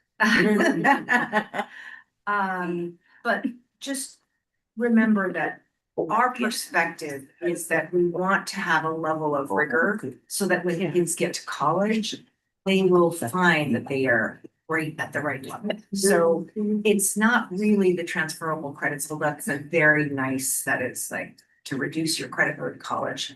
But the main benefit of advanced placement is that when kids are scoring 3s and 4s, we know that they won't go to college and feel like, wow, I wasn't really ready. So that's really the main benefit for us around the advanced placement, not so much that specific test, but experiencing rigor so that they will be confident. Yeah, so I had a question going back to the point you made when you were discussing you wanting to make sure students graduated, you know, and not being burdened by too heavy a loan debt. Little to zero debt, that's. Zero debt, which is a very noble goal. But I've been working with students that go to Columbia University. And, you know, one in particular, she rocked a, 3.8 average in her first 2 years of college, got accepted by Columbia. And for her first 40 credits, she's doing a 3.8 average at Columbia. But what's happening is that the financial aid package is changing, where she got a lot of grants in the beginning and few loans. Now loans are becoming the predominant source. And my limited research into what's happening in New York State, that's a pattern that's been developing like since the 1980s. Where grants go down. Ronald Reagan. And loans go up. The whole thing with these, private loan companies making a lot of money. And you got students that live in Washington Heights that are graduating college with loan debts of $100,000 a year. And they're living in apartments in the Heights where it costs $3,500 for a 1-bedroom apartment to live. So you see where I'm going. I mean, if they graduate, they can't even get a job that's going to be able for them to afford paying off the loan and living in the apartment, let alone, eating and everything else. Yeah.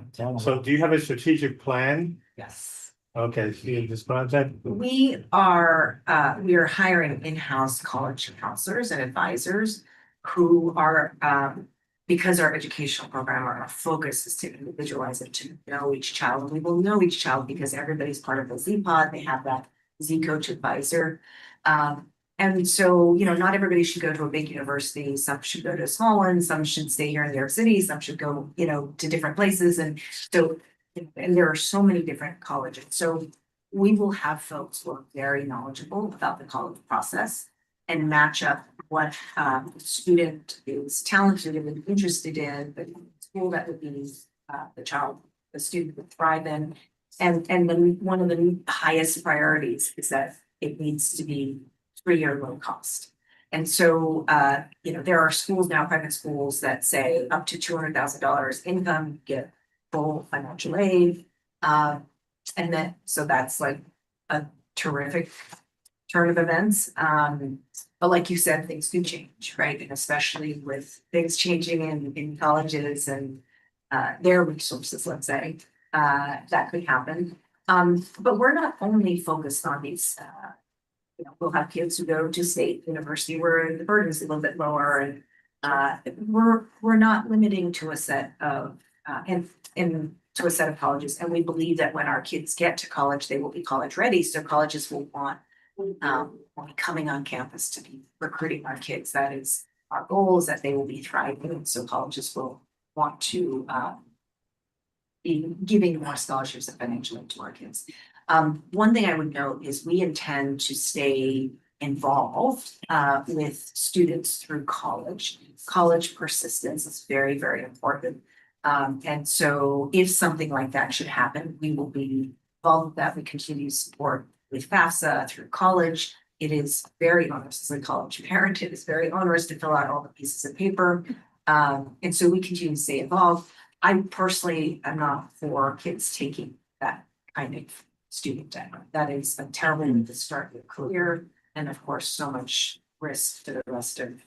Yes, I am a FAFSA parent, honey. Yes.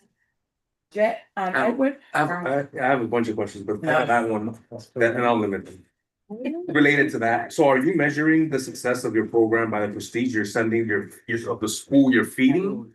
Or by how good you'll be able to keep or get students to graduate college with little to no debt? And if the answer is the latter, then what's your plan to remain competitive with all the other charter schools that are like feeding these big schools and they're not so preoccupied with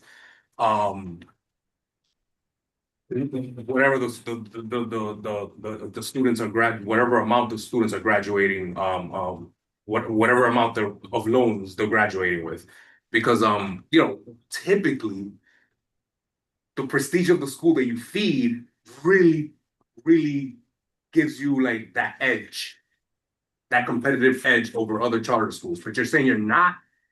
I'm asking you, are you not that focused on that, or what is it? Are they necessarily mutually exclusive? I don't know. So what's your answer to that?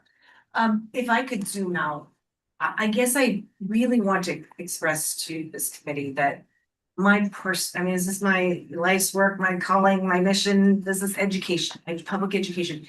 Every child, every single child deserves access to free education, pre-kindergarten, 12th grade, that is going to equip them with what they need to lead their most powerful life path. So yes, I'm sure we will keep metrics on college admission, college matriculation. Those are all things we care about. That's what we're working for, since in fact, families, when your children were at first grade, kindergarten. It's just amazing and beautiful to see children who are so small and now they're just like so amazing as human beings. And we want them to go off to have their most powerful, successful life, whatever that looks like.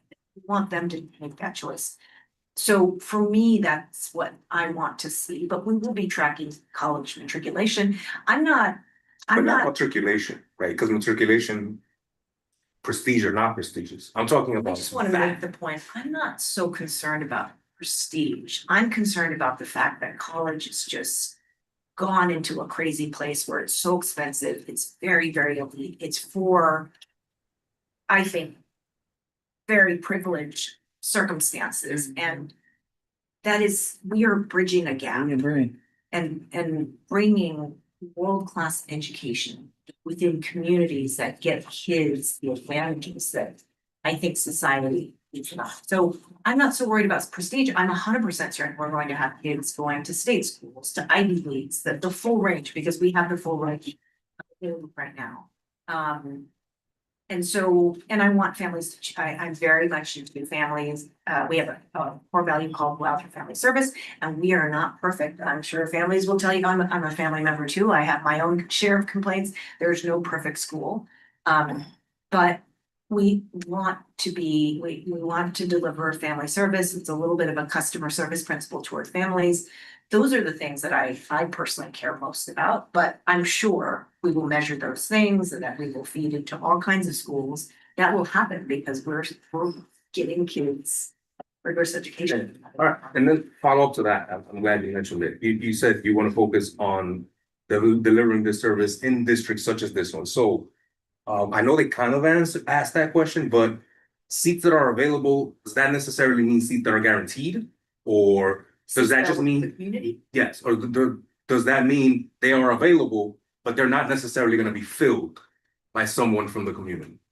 Well, I mean, as much as I wish 100% of kids are going to matriculate, because I met children when they were babies, and so our hearts are with our kids, and we want to see them all the way through. That is what this mission-based work. It's why we do it. So I would like 100% to matriculate, but I'm already seeing, you know, DOE offers came out. We see that some kids got into bond science and they're going, and you know, it's like we try our very best to say we think this is a great option, and so there will be seats available to the community because sometimes kids are like, well, I've been at Zeta So for. there will be seats guaranteed. I As opposed to- guarantee, but I can guarantee that we're not going to have 100%. Well, I think where he's going though is what is the criteria for the community-based seats for a child that's community? Yeah, Oh, so any seat that is, that a family doesn't continue is now open, and we pull a lottery in the first week of April. We offer an admissions preference to, Community School District 6. So if you live in basically Upper Manhattan, you will have, admissions so preference. if they win the lottery, they're in no matter what. If they win the lottery, they're in, Yeah. yes, if they win the lottery, they accept the school. So we expect to serve, and I don't have the percentage yet, we're still figuring out who's coming. Yeah, some, our kids are doing very well, they got offers, so we're still figuring out who's coming, we want them to stay with us, that's our part. But we will be pulling seats from. Two more questions. One of them is about the individualized learning pathway. So it states that each student develops, and I'm assuming not on their own, from the choices that are available, right, at the school, their own learning pathway. But let's hypothetically say you have a situation where the pathway that student either developed or chose from the options that you have is not necessarily what the counselors or you all believe is the best pathway for that, automatically negates the you choose your own. But how do you handle that situation? How do you tell that student, I don't think you're gonna go down that route. I think it's best that you don't go down that route. How do you handle that one-on-one? It's a very delicate situation for a high school student to let them know, you know what, that's just not the best pathway for you. Maybe not in that direct way, as I'm saying it, but it's a difficult thing to like confront, right? How do you address that? Yeah, so my focus, because I'm a mom, I approach this work as a mom. We lead education with love. So relationships, they have to love kids. If you don't love kids, don't be here at Zeta, you have to love kids. Now, we're not perfect, we're human beings, and so things are just we're human beings. But every child has a Z Coach advisor. They will be sitting down, their advisor, they will be sitting down. Freshman year, you get my graduation plan, and that's filled out together with your advisor and your parents. And so I'm involved in that. Freshman year, you have less choices. We do have a core curriculum, so you have to fill the 12 courses and things what they want. And then fewer required courses each year where they can pick what they want. And you know, the relationship with us. Look, I have a child in a public school, and it's very challenging to get personalized attention. We give personalized attention. That's the only way to see every child thrive. Every child matters to us, and that's why we have the one-to-one advising, 12 student pods. So I don't think it will happen that we don't understand who the child is and they're going this way, and you know, there's a relationship of trust. So families and the advisor, Z Coach, and the student will sit down and write out that plan for freshman year. It will certainly change. In the beginning, children are like, I want to do this, but each year we develop that plan more deeply, so that children will have their plan. One thing that's really important, Z Lab is a required course in our school. In your first 2 years, it's things like coding, it's learning the equipment in Z Lab, how do you use laser cutter, those types of courses. And then later on, it becomes elective. So if you are a dancer, you might use Z Lab to make your outfit and design, choreograph your dance, because we require a junior year capstone project that you present. Actually, you have to do it every year for every Z-Lab course, but the major one is at the end of junior year, and it's something you're passionate about. You choose that and you build that through Z-Lab. So we're gonna find what kids love. When kids are passionate, they can do anything. You know, if they're passionate about building with their hands, they will get to do that. Last thing, this is probably a quick one. I just saw through the classes and I was just wondering, what is monstrosity? Monstrosity is a English literature course that covers Not, Dr. Jekyll, Mr. Hyde, Frankenstein, yeah. Cool. I wasn't into the English literature much. When I Oh, was- no. But that's kind of why the question, all right, I great. mean, Well, who thank doesn't you. love monsters, so. Thank you very much.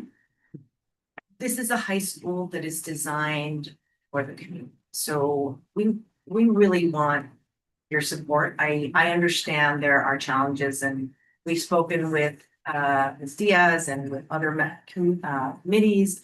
I understand there have been some concerns with this other location and traffic and things like that. We have worked so hard to improve that situation. I hear that folks have not felt that it was perfect. I went and I looked to see what this drop off dismissal looks like. It actually looks pretty good and orderly and safe. I understand that's not the reaction of everyone, and I'm, you know, we want to get that feedback. Give me the specific feedback. Give me a chance to go fix it, work it out. We want to try our very best to respond to comments and be responsive to. So I really thank you for the time. I know it's really late. I know. Okay, But we appreciate. thank you so much. Thank you so much. I did have, sorry to keep you longer and I And then appreciate we you might have staying somebody. this long.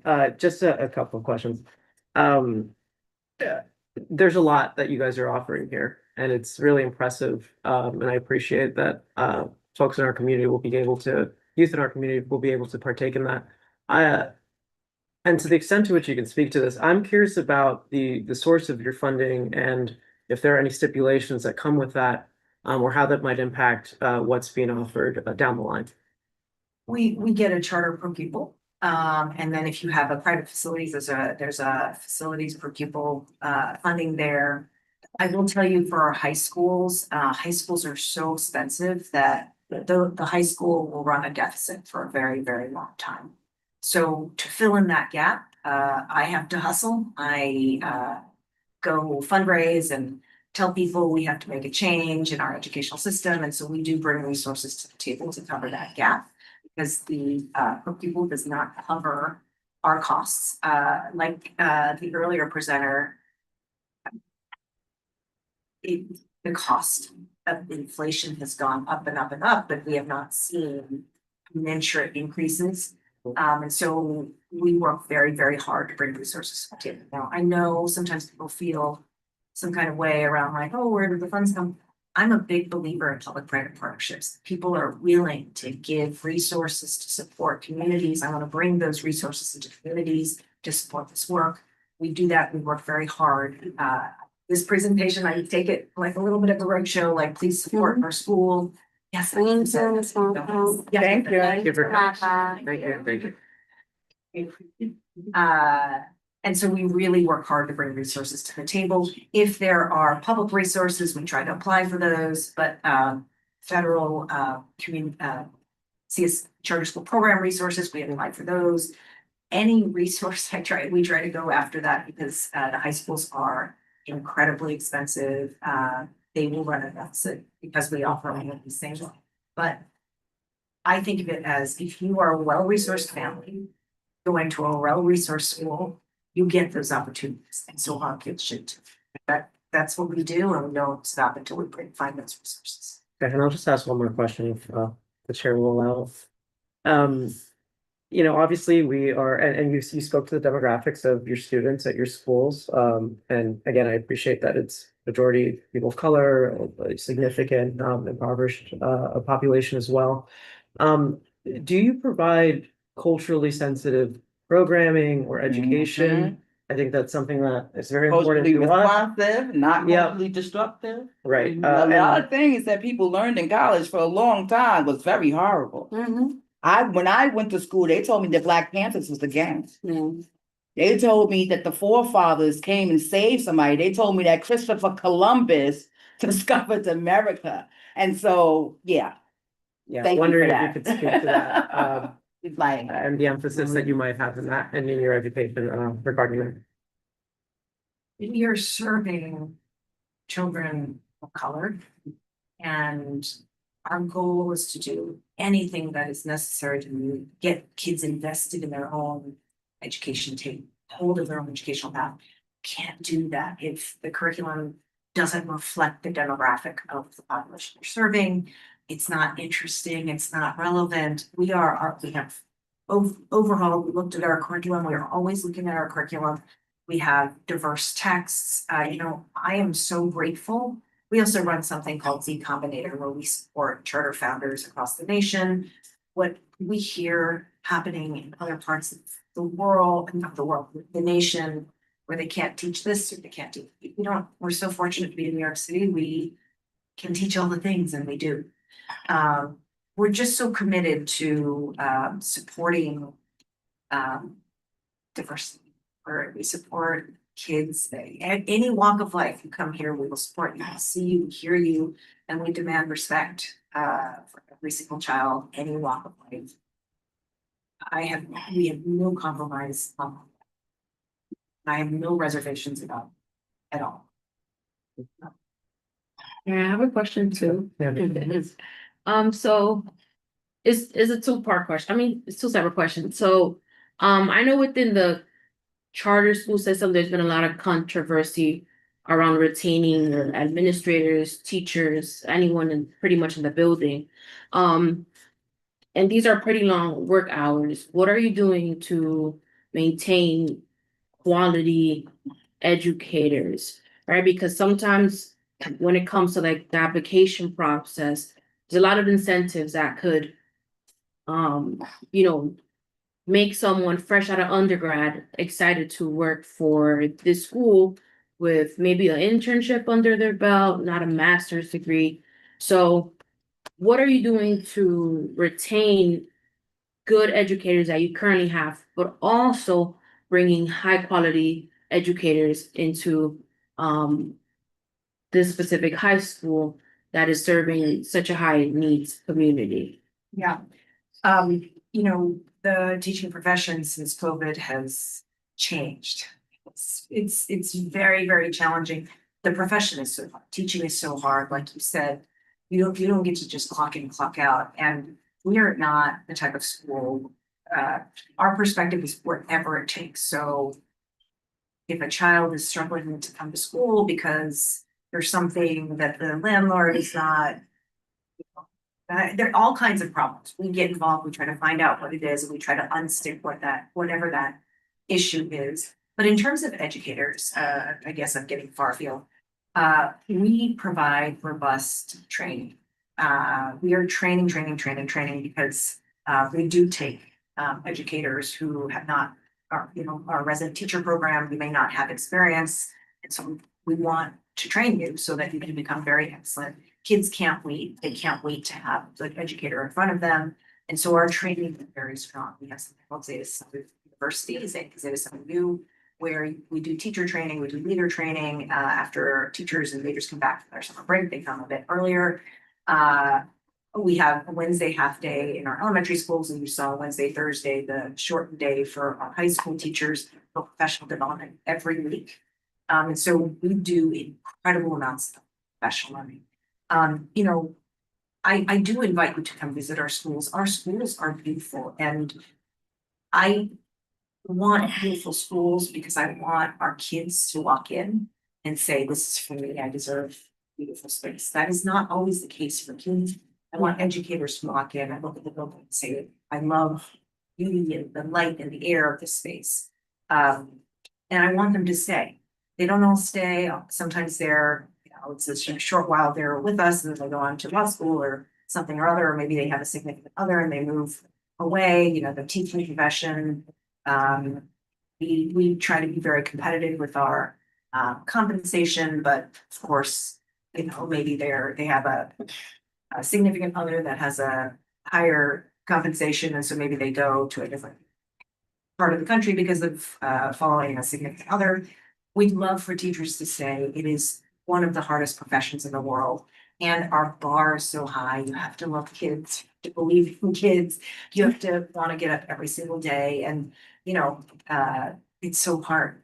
And so I don't want turnover. The teaching profession has turnover.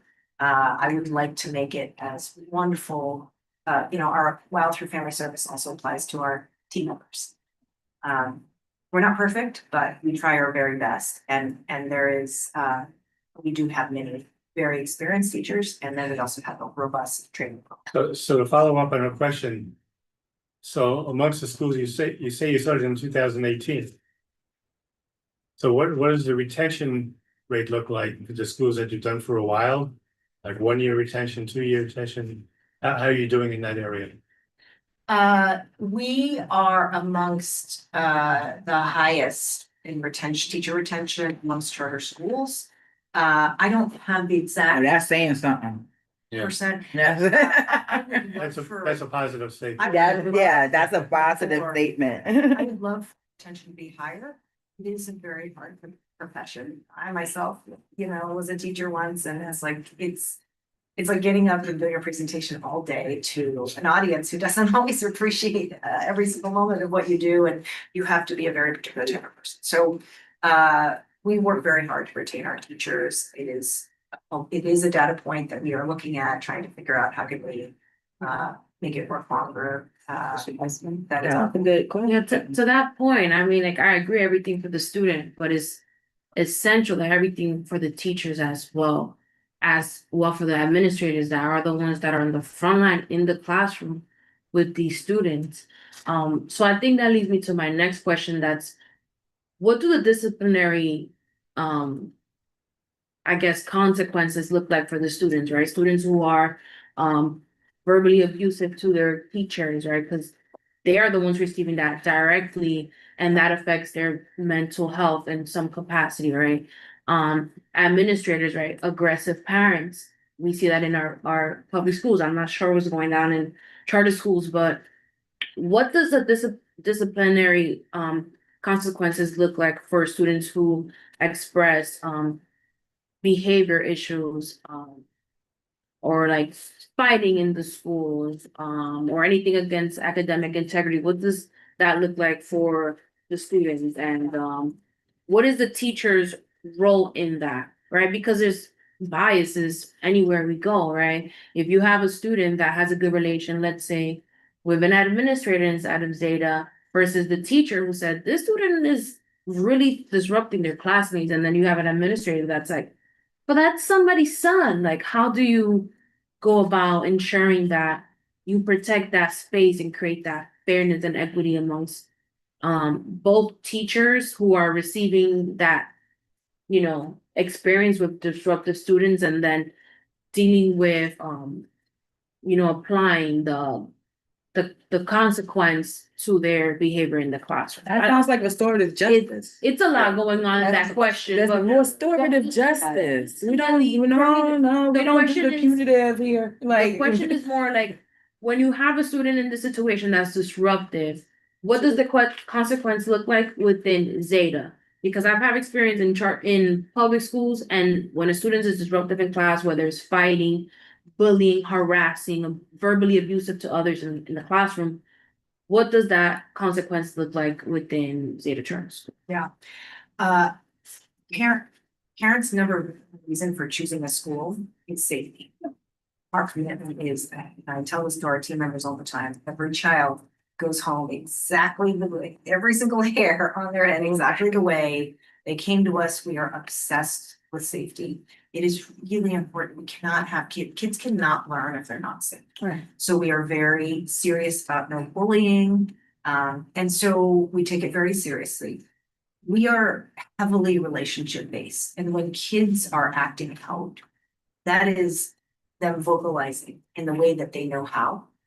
Something. It's actually not kids' normal state to be doing any of these behaviors. It's like attention getting. It's something that they're trying to express. So I mentioned we are very involved in kids' lives, right? And we try to find out like there's always a reason. There's no kid who just, I wouldn't say there's no kid in the universe, right? I'm sure there are mental health challenges where there could be no reason, right? But by and large, there is a root cause, and our job is to build the relationships so that we know what is happening that's causing that.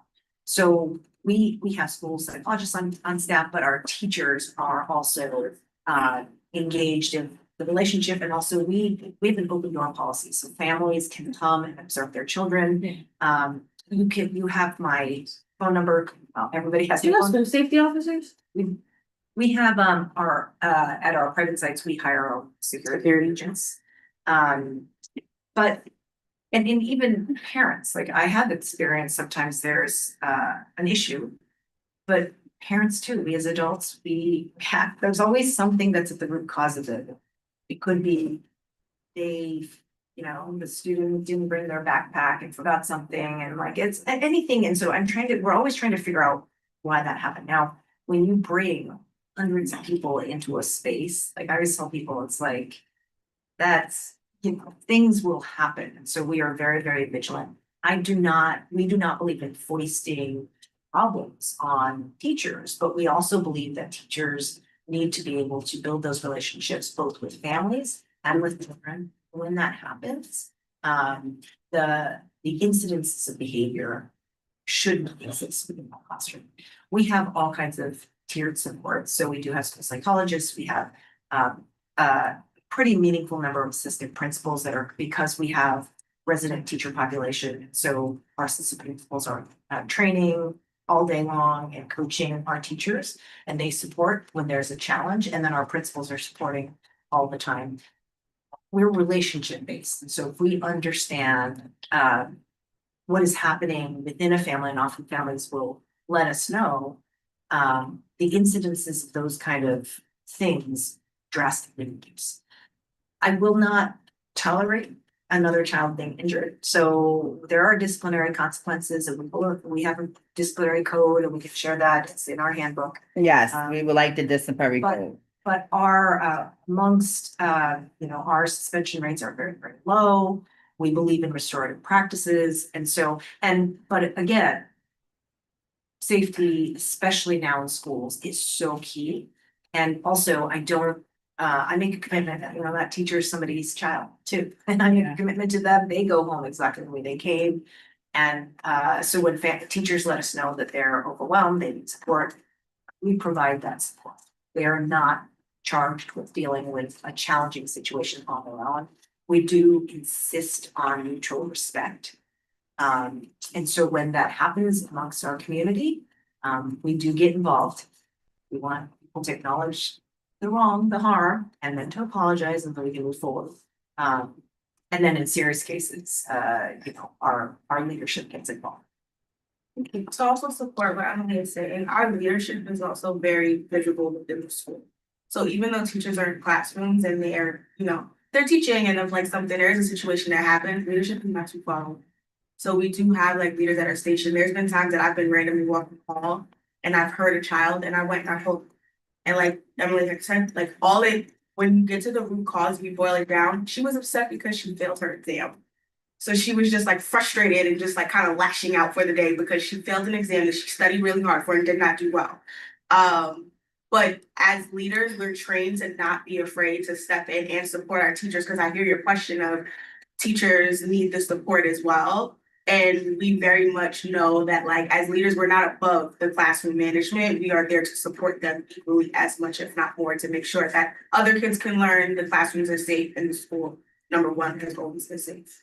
Okay, we have to wrap up because we gotta go, and we could be sitting here all night having questions. So this is the last question, and just like real quick, like what's the demographics, racial demographics? Do you know, like how many percentage are Spanish, how many percentage are Black? Because as a Black person that lives and grew up in this district, we ain't gonna act like we are all kumbaya. So while we're talking about bullying and things of this nature, my daughter ate lunch in the bathroom because she was one of the only little Black girls in her class. So what does that look like? And just a short answer, and then any follow-up questions we can send out. I don't have the exact racial demographic breakdown. Across our schools, 99% of color, but we are heavily Hispanic and because usually when people say children of color, that means everybody but Black. No. We are heavily Hispanic and Black. Okay, In this school, there is a very significant Hispanic population. I don't have the exact demographic breakdown here today, but we have a significant Black population. And as you know, we have schools in the Bronx that are also Hispanic and yeah, heavily Black. yeah, well, population. the Bronx has the heaviest population of Black children, so I'm sure that you do there. But this school that you're gonna have right here on 164th, a lot of the Black population of Washington Heights live up and through there. So it's gonna be very interesting to see how that plays out. But thank you so much for coming. I know that. One question. Oh, yeah, I'm sorry. That's true. You ain't get the questions, we're Just sorry. one question. Yeah, you do. I guess my question is, we have this school. We have been meeting with community board. Our project is going through BSA. We would like your support, and so we would like to know, are there things we can do? We would like the support of the community board. I know there are, because we have heard some of the things. I have met with Eliezer Bueno a couple times. I've spoken with Leo Jimenez, and we are wanting to receive feedback and see if there are things that we can address, but we would like support a community board. We are here as a part of the community, and we are here to stay. In the 218th location, this school will be a school that is meant for this community. Yeah. We are not one of the schools that are opening in areas where kids already have a bajillion options. We are opening schools in communities where are world-class schools. So if we could know what, could we have your support, or are there things that we can discuss further? Or are there things we can do to get the support of the committee? We would greatly appreciate that. I don't know what some of those other issues that have been raised by the other community board members are, so what are the issues? How do you plan to? No, we're not doing that tonight. Is that- No, is that- I will tell you the issues. It's about land use, it's about 181st and how congested that area is. It's about traffic, it's about that we have high school seats in public schools here. It's about, we have had a lot of charter schools come into our community and bully and abuse our community. We're gonna have a charter school town hall at the end of this month. So I wouldn't say that it's like that we're against the charter school. We're against anything that's gonna bring more havoc to the community. Yes, and let me say one thing is that our middle school and high school, we anticipate that kids will be traveling on public transportation and on foot. So I do not believe it will meaningfully disrupt traffic, but just to sum it up, there have been some. You must not live around here. Well. 300,000 cars going back and forth across the George Washington Bridge. We who live in this community can't even find parking because of the tax that they're putting on people who go down to a certain area in Manhattan. So everybody is parking in our area. That's just one issue I can tell you that we're having. That area during rush hour in the morning, all the buses that come of it's a very congested area. So that is a concern. And used to being a high schooler and have had high schoolers and knowing high school is like the conjugate after they get out of school. So that will be another thing. And then everybody will be coming to where? The community board. So these are all of the type of things that we are discussing and why we asked for you to come. I think she's also saying, like, aside from asking for support, she wants to know how can she gain it. That's And what I I think was that's going one of the things that I was just going to suggest a PTA. If that's not a thing, I would, if you're asking for our support to help enhance the relationship with the charter school, with Zeta specifically, and I guess the community board is incorporating us, right? Coming here, things like this. But on a personal tip for me is like getting the parents involved through a parent teacher association. That's like just a friendly tip if that's where we were going though. Go ahead. I wanna just offer to like most of us here, and I've actually been on hiatus for the last 2 months, is that we're not fully in the know on all those issues, so that's why it's like our scope was about the school, and obviously through the questions. What I wanna do, and I hope I'm not out of place in offering this, is, or has been, I don't know if it's been a discussion with the other committees, is around what usually is called like a community benefits agreement or an agreement. And I think that like being able to stipulate and understand, so whether or not like those traffic issues are intermediate, obviously with 1 class, 2 classes, that wouldn't be the case. But in a few years, for 1,050 seats, those concerns are real. And I think that being able to understand like what compromises you guys are willing to make, what change, what the renderings look like. The rendering here isn't accurate. And it's not to say like it needed to be accurate for this presentation, but for you all to understand the level of concerns that all the agencies and people on the board may have, it's important. Because it helps that dialogue of understanding like, okay, these are the edits that you can make in construction, in planning, but also in your implementation of the school. So I would say, as close as you can get to that. And if you're willing to enter into like agreements, we've had acts at the board, not just with different schools, but also with different institutions, of being able to create like why I asked those commitments. If you're willing to make those commitments that can be public, that would be shared with electeds, that would be shared with committee, things that we would uphold. Whether that's like NYPD will uphold certain things at dismissal, but also things that you may uphold at dismissal. And so that all parties and people who live in the area are aware. So I think that I think it's kind of early. And I know that obviously your BSA stuff is now, but I think it's early and it's ongoing. So I think as much as y'all are willing to take in those considerations and for folks to be able to meet in the middle on alterations and agreements that can be made, I think is helpful. Right, yeah,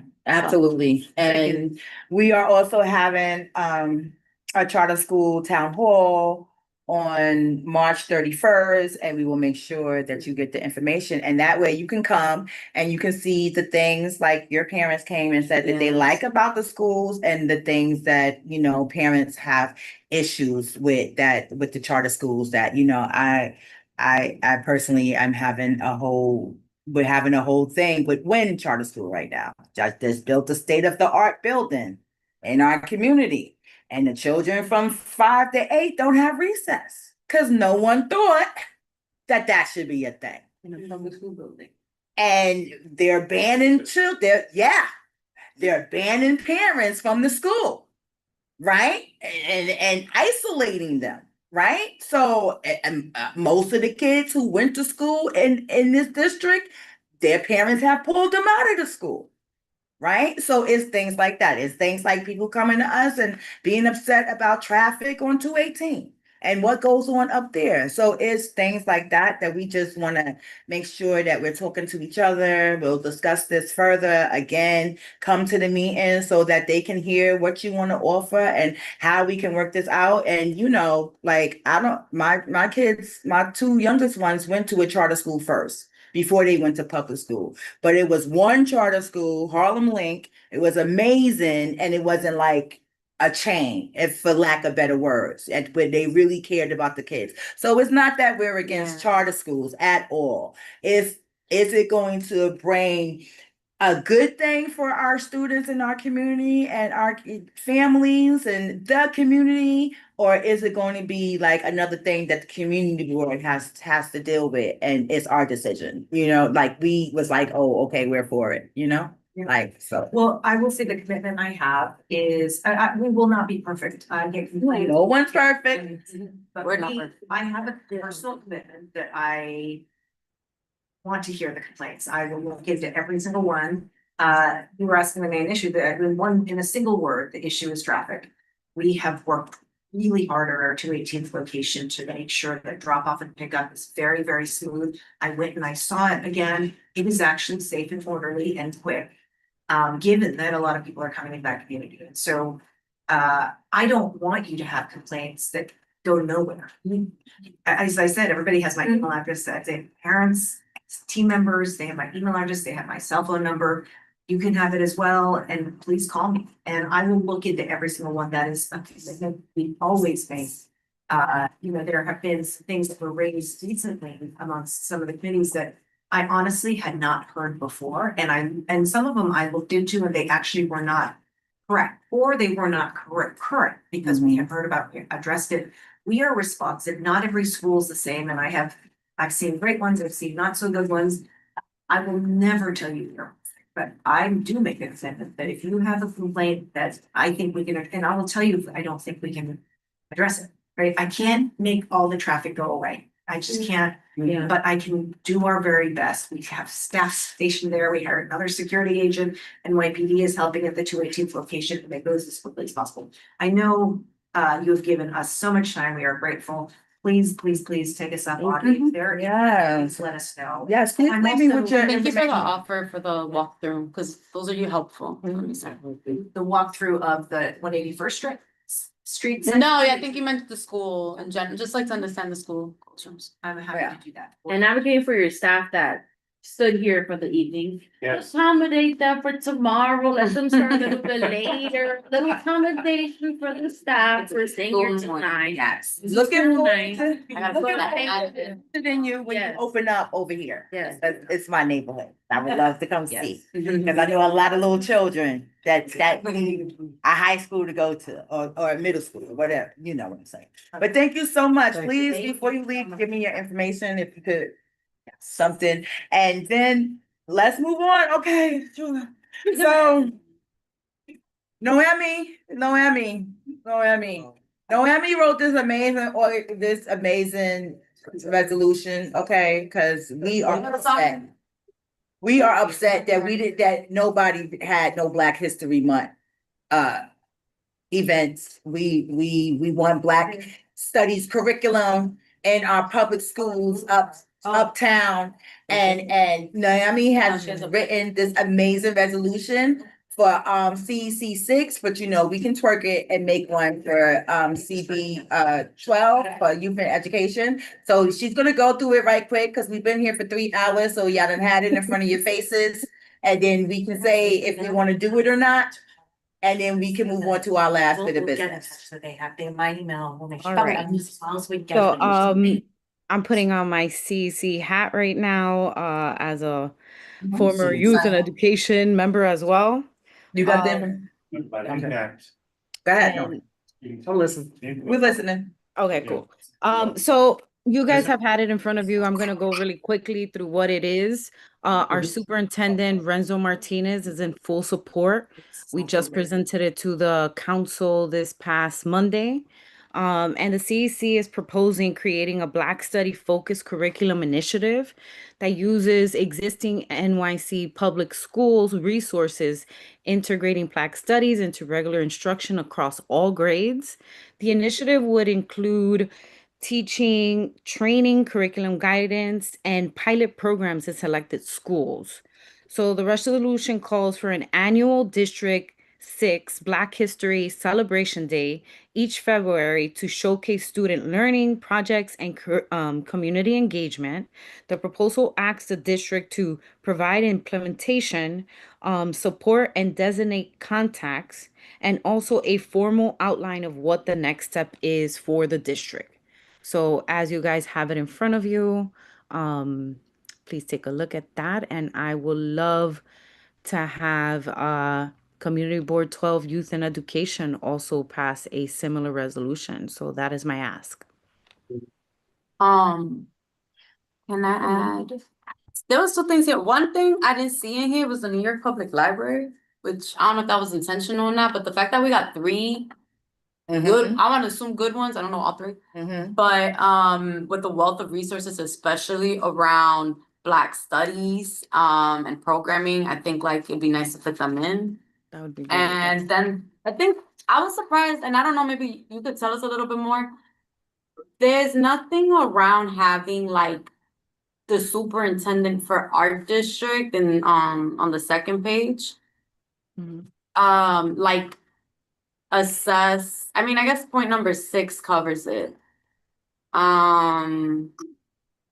I guess what I'm saying is like we could have that for NYC DOE, but I wanna make sure that Renzo and the District 6 office make that also a priority for them to engage with the principals up here, since that's who he supervises, you know what I mean? Right. Versus like the us being New York City DOE, that I think could go, Yeah. you know what I'm saying? Like, I think we Yeah, could be yeah. more effective, like having them do something here. So I feel like whether that's both and, I don't know, y'all are the better fit to understand, but I think we need to put some more responsibility on our superintendent. No, I mean, Yes, I agree. I agree, Kathy. I really, I actually picked that up as I was rereading it right before this, where I was like, wait, why does it say NYC DOE? It should be our district, the ones that are proposing this to be implemented instead of let's start here at home. And then, as Tanisha can spread the word, pass it through the other districts as well. Then it becomes a whole citywide. So thank you, Kathy. yeah, it's because, Black Studies curriculum is supposed to be available to every New York public school, but with the New York City reads and New York City solves, and I say that as someone who was on the literacy advisory board, and I don't know what they're doing. But that's what I'm like, but I feel like It's not culturally responsive when we know that Black Studies curriculum is, and for some reason they're trying to sabotage it. So, yeah, this is amazing, Melanie. Any other comments or questions? Do I have a motion to pass this resolution? D, do I have a second? Yeah, with the friendly amendment. Okay, what's your friendly amendment? No, the one that. the one I Okay. added, the library. So Emmy's gonna do that for us. We're just gonna have to put Community Board 12 on. Yeah. That's it. Mhm. All right, Gotcha. okay. Gotcha. Thank you so much, Noemi. We love you. Thank Miss Rosa. Miss Rosa, everybody give a hand up for Miss Rosa. Is she still here? If We she's done here, got not that allowed. here all day. She is still there. That's I okay. see her. Oh, Miss Rosa's here. She gotta get on camera. So we have an update. There she is, there she is. Yes, So much yes. for saying. Thank you, Miss Rosa. I think it was interesting to her. I think she had a couple of questions, but we're gonna get them next time, Miss Rosa. So Miss Rosa, amazing urban farm is, having issues. So we did our resolution and SCA hit us back up. Me and Miss Rosa had a delightful conversation earlier. And SCA said that they released the property last June, y'all. So. Back to New York City Public Schools. So Miss Rosa is gonna do some digging on her end. I'm gonna do some digging on my end, and I'm sure Noemi is going to do some digging on her end, because does New York City Public Schools means George Washington campus, or like what does that mean, Jamara? Like what does that mean, Al D? What does that mean? We're in 2026. What does that mean? To the whole New York City Public Schools, or to the campus, or to who? So that is our update. We are all very curious. Miss Rosa, you have anything you would like to add? I am delighted. I am like so excited that 30 days later, I'm on everybody. we, the resolution had passed and we got answers. Miss Rosa, they don't want no problems. I'm gonna tell you right now. Listen, I want you to know that I have followed up since last June.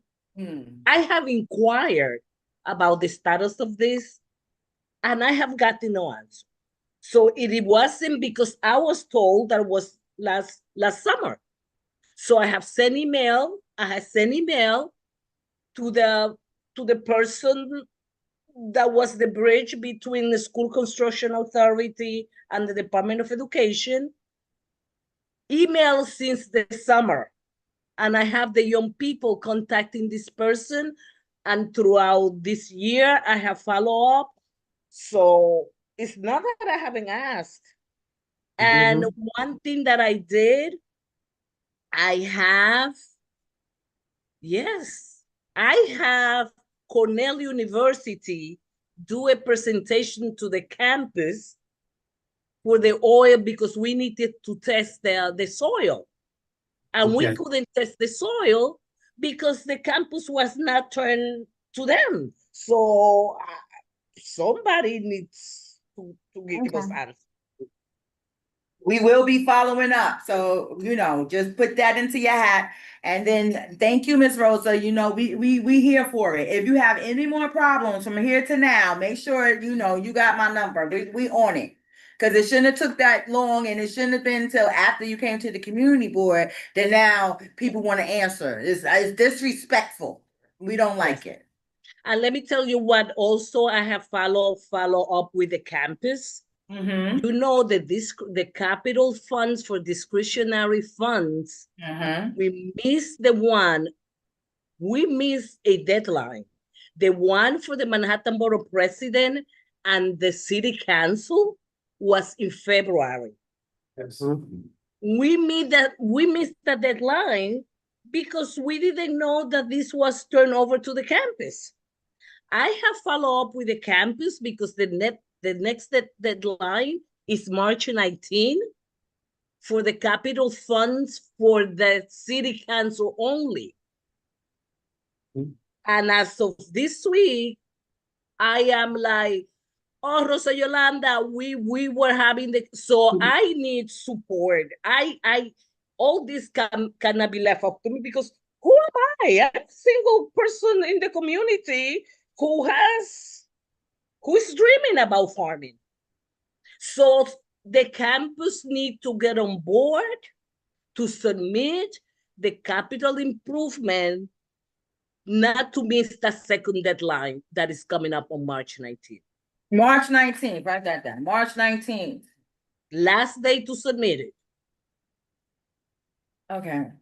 All right. So we're going to find out who we need to hit up at the campus.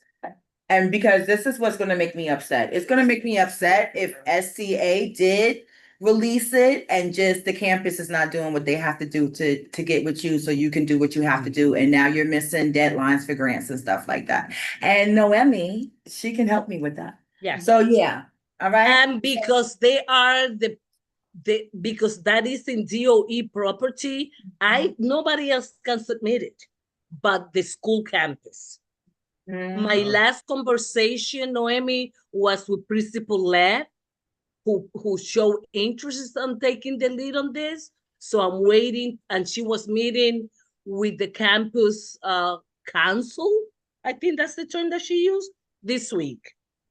So I just sent her an email like, what happened at the council meeting?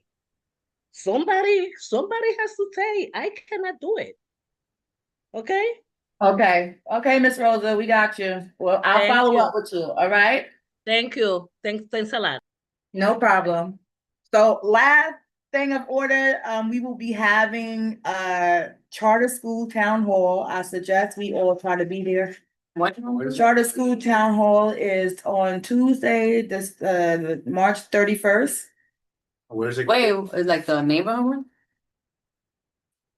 Yeah, it's gonna be a youth and education town hall on charter schools. I'm gonna invite the charter schools, the parents, everybody come up and talk about charter schools. What's the cons, what's the pros, what's the cons, what's the pros? Should we be liking them or nothing? We just want to get the community to tell us what they be telling me on the side all the time. We're trying to get Hammer because Kiana was talking about the library, but I think a lot of people might turn out. So I talked to the chair today, and at first we thought we didn't have enough time, but we really do to have it on the 31st and put it on link and put it on our social medias and word of mouth to get people come out and just have a conversation and see how we can get charter schools to be more productive than destructive in our communities. Okay? Like the 31st is 31st. at night or? Going to try to make it at night because we all got 8,000 jobs during the day. So tentatively maybe 6 to 8 or something like that. So, and tentatively we're trying to get the space at Hammer where we do our community board meetings. Okay. Can I get a motion to adjourn? Motion. A second? Adjourn. Thank you. 9:08.